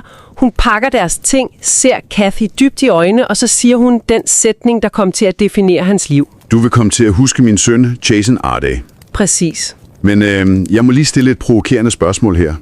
Er der ikke en lille fare for, at vi bedriver noget survivorship bias? Hvordan mener du? Altså, at vi hylder den her tidlige afvisning som noget motiverende, bare fordi vi kender slutningen og ved, at han ender på Cambridge. Jo, absolut. Fordi lad os være ærlige, de fleste 18-årige, der får knuster og strømmer af en vejleder på den måde, det knækker jo. Hvorfor fungerede det som en akademisk hypotese for Arday, som han dedikerede sit liv til at modbevise? Det er en utrolig vigtig observation. Vi skal virkelig passe på med at romantisere modstand i systemet. Ja. Bogen er også meget bevidst om det. Han overlevede ikke Kathys dom, fordi han var stærkere end andre. Han overlevede den udelukkende, fordi han havde Giff. Moderskibet var bufferen. Præcis. Uden Giff i sit ringhjørne havde Kathys ord været et punktum. Og for lytteren, der vil forske, er pointen, du skal have nogen, der bærer skjoldet for dig i starten. Det giver så god mening. Men der mangler noget i ligningen. For at ville bevise studievejlederen forkert er en ting, men et langt akademisk liv kræver vel mere end bare trods. Rigtigt. Motivationen skal udvides, og det sker under et besøg på et herberg for hjemløse, hvor han møder en mand ved navn Alan. Alan, ja. Alan er ikke bare hvem som helst. Han er en tidligere højtstående professor, der mistede sin familie i en ulykke. Sorgen knækkede ham, og han endte på gaden. Det møde ændrer alt for Jason, ikke? Ja, det bliver et etisk wake-up call. Han indser, at selv eliten er skrøbelig, og han lover Alan at prøve at forstå systemet, så han kan ændre det. For at hjælpe folk som ham. Det er enormt smukt. Men når ambitionerne så skal omsættes til handling i det akademiske maskinrum, altså hvordan gør man det, når man som første generations forsker ikke engang kender spilletreglerne?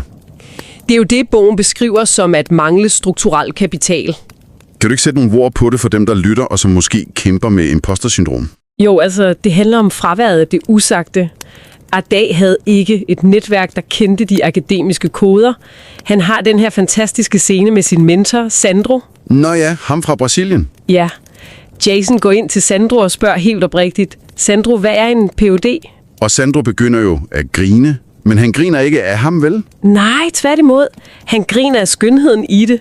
At drengen, der ikke kunne læse som 18-årig, nu oprigtigt sigter mod toppen af den akademiske stige. Han ser ambitionens renhed. Men overlevelsen var svær. Han arbejdede jo nattevagter i Sainsbury's for at få det til at hænge sammen økonomisk. Ja, hvor hans kollega Sam lærer ham, at frygt og nødvendighed ikke må styre ambitionen. Og samtidig bliver han og kæresten Debs forældre, og han får diagnostiseret epilepsi, de her petit mal-anfald. Livet vælter ind over ham, og hans far giver ham det her utrolig hårde, men nødvendige råd, og han siger, nu er du alene, nu er det op til dig.